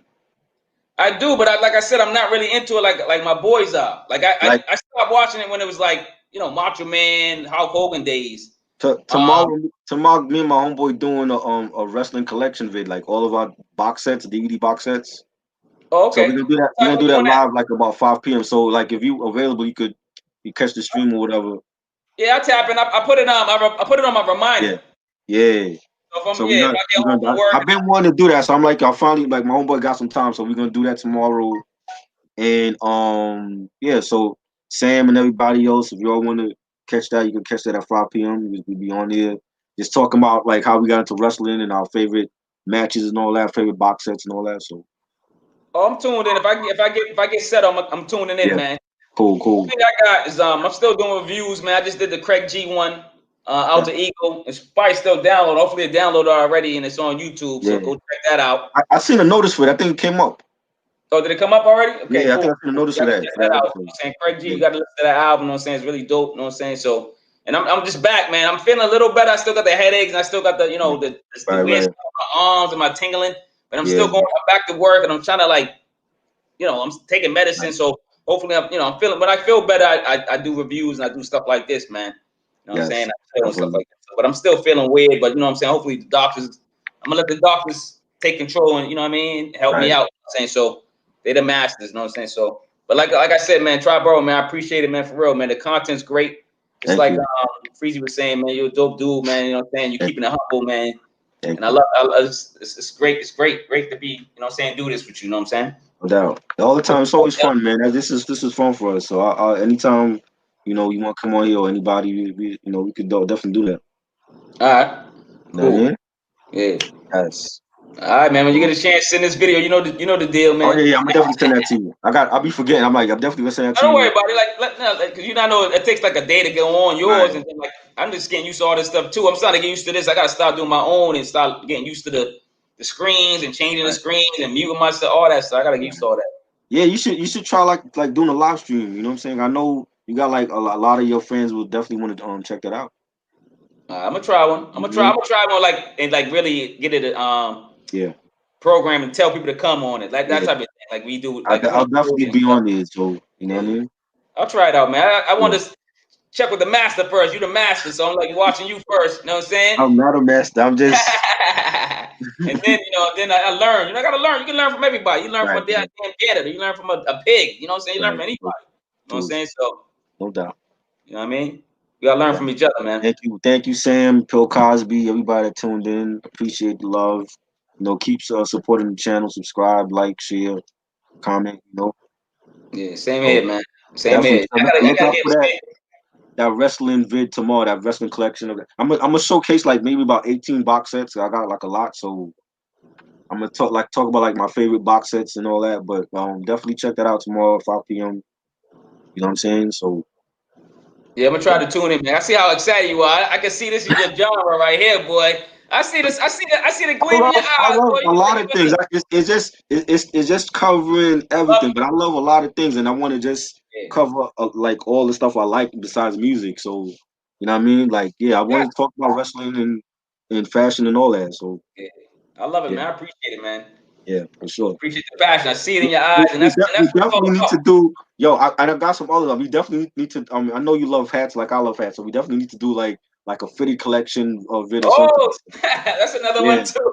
Yes, definitely. I got a collection, so you know what I mean. Definitely. We do something, yo. We already tuned in.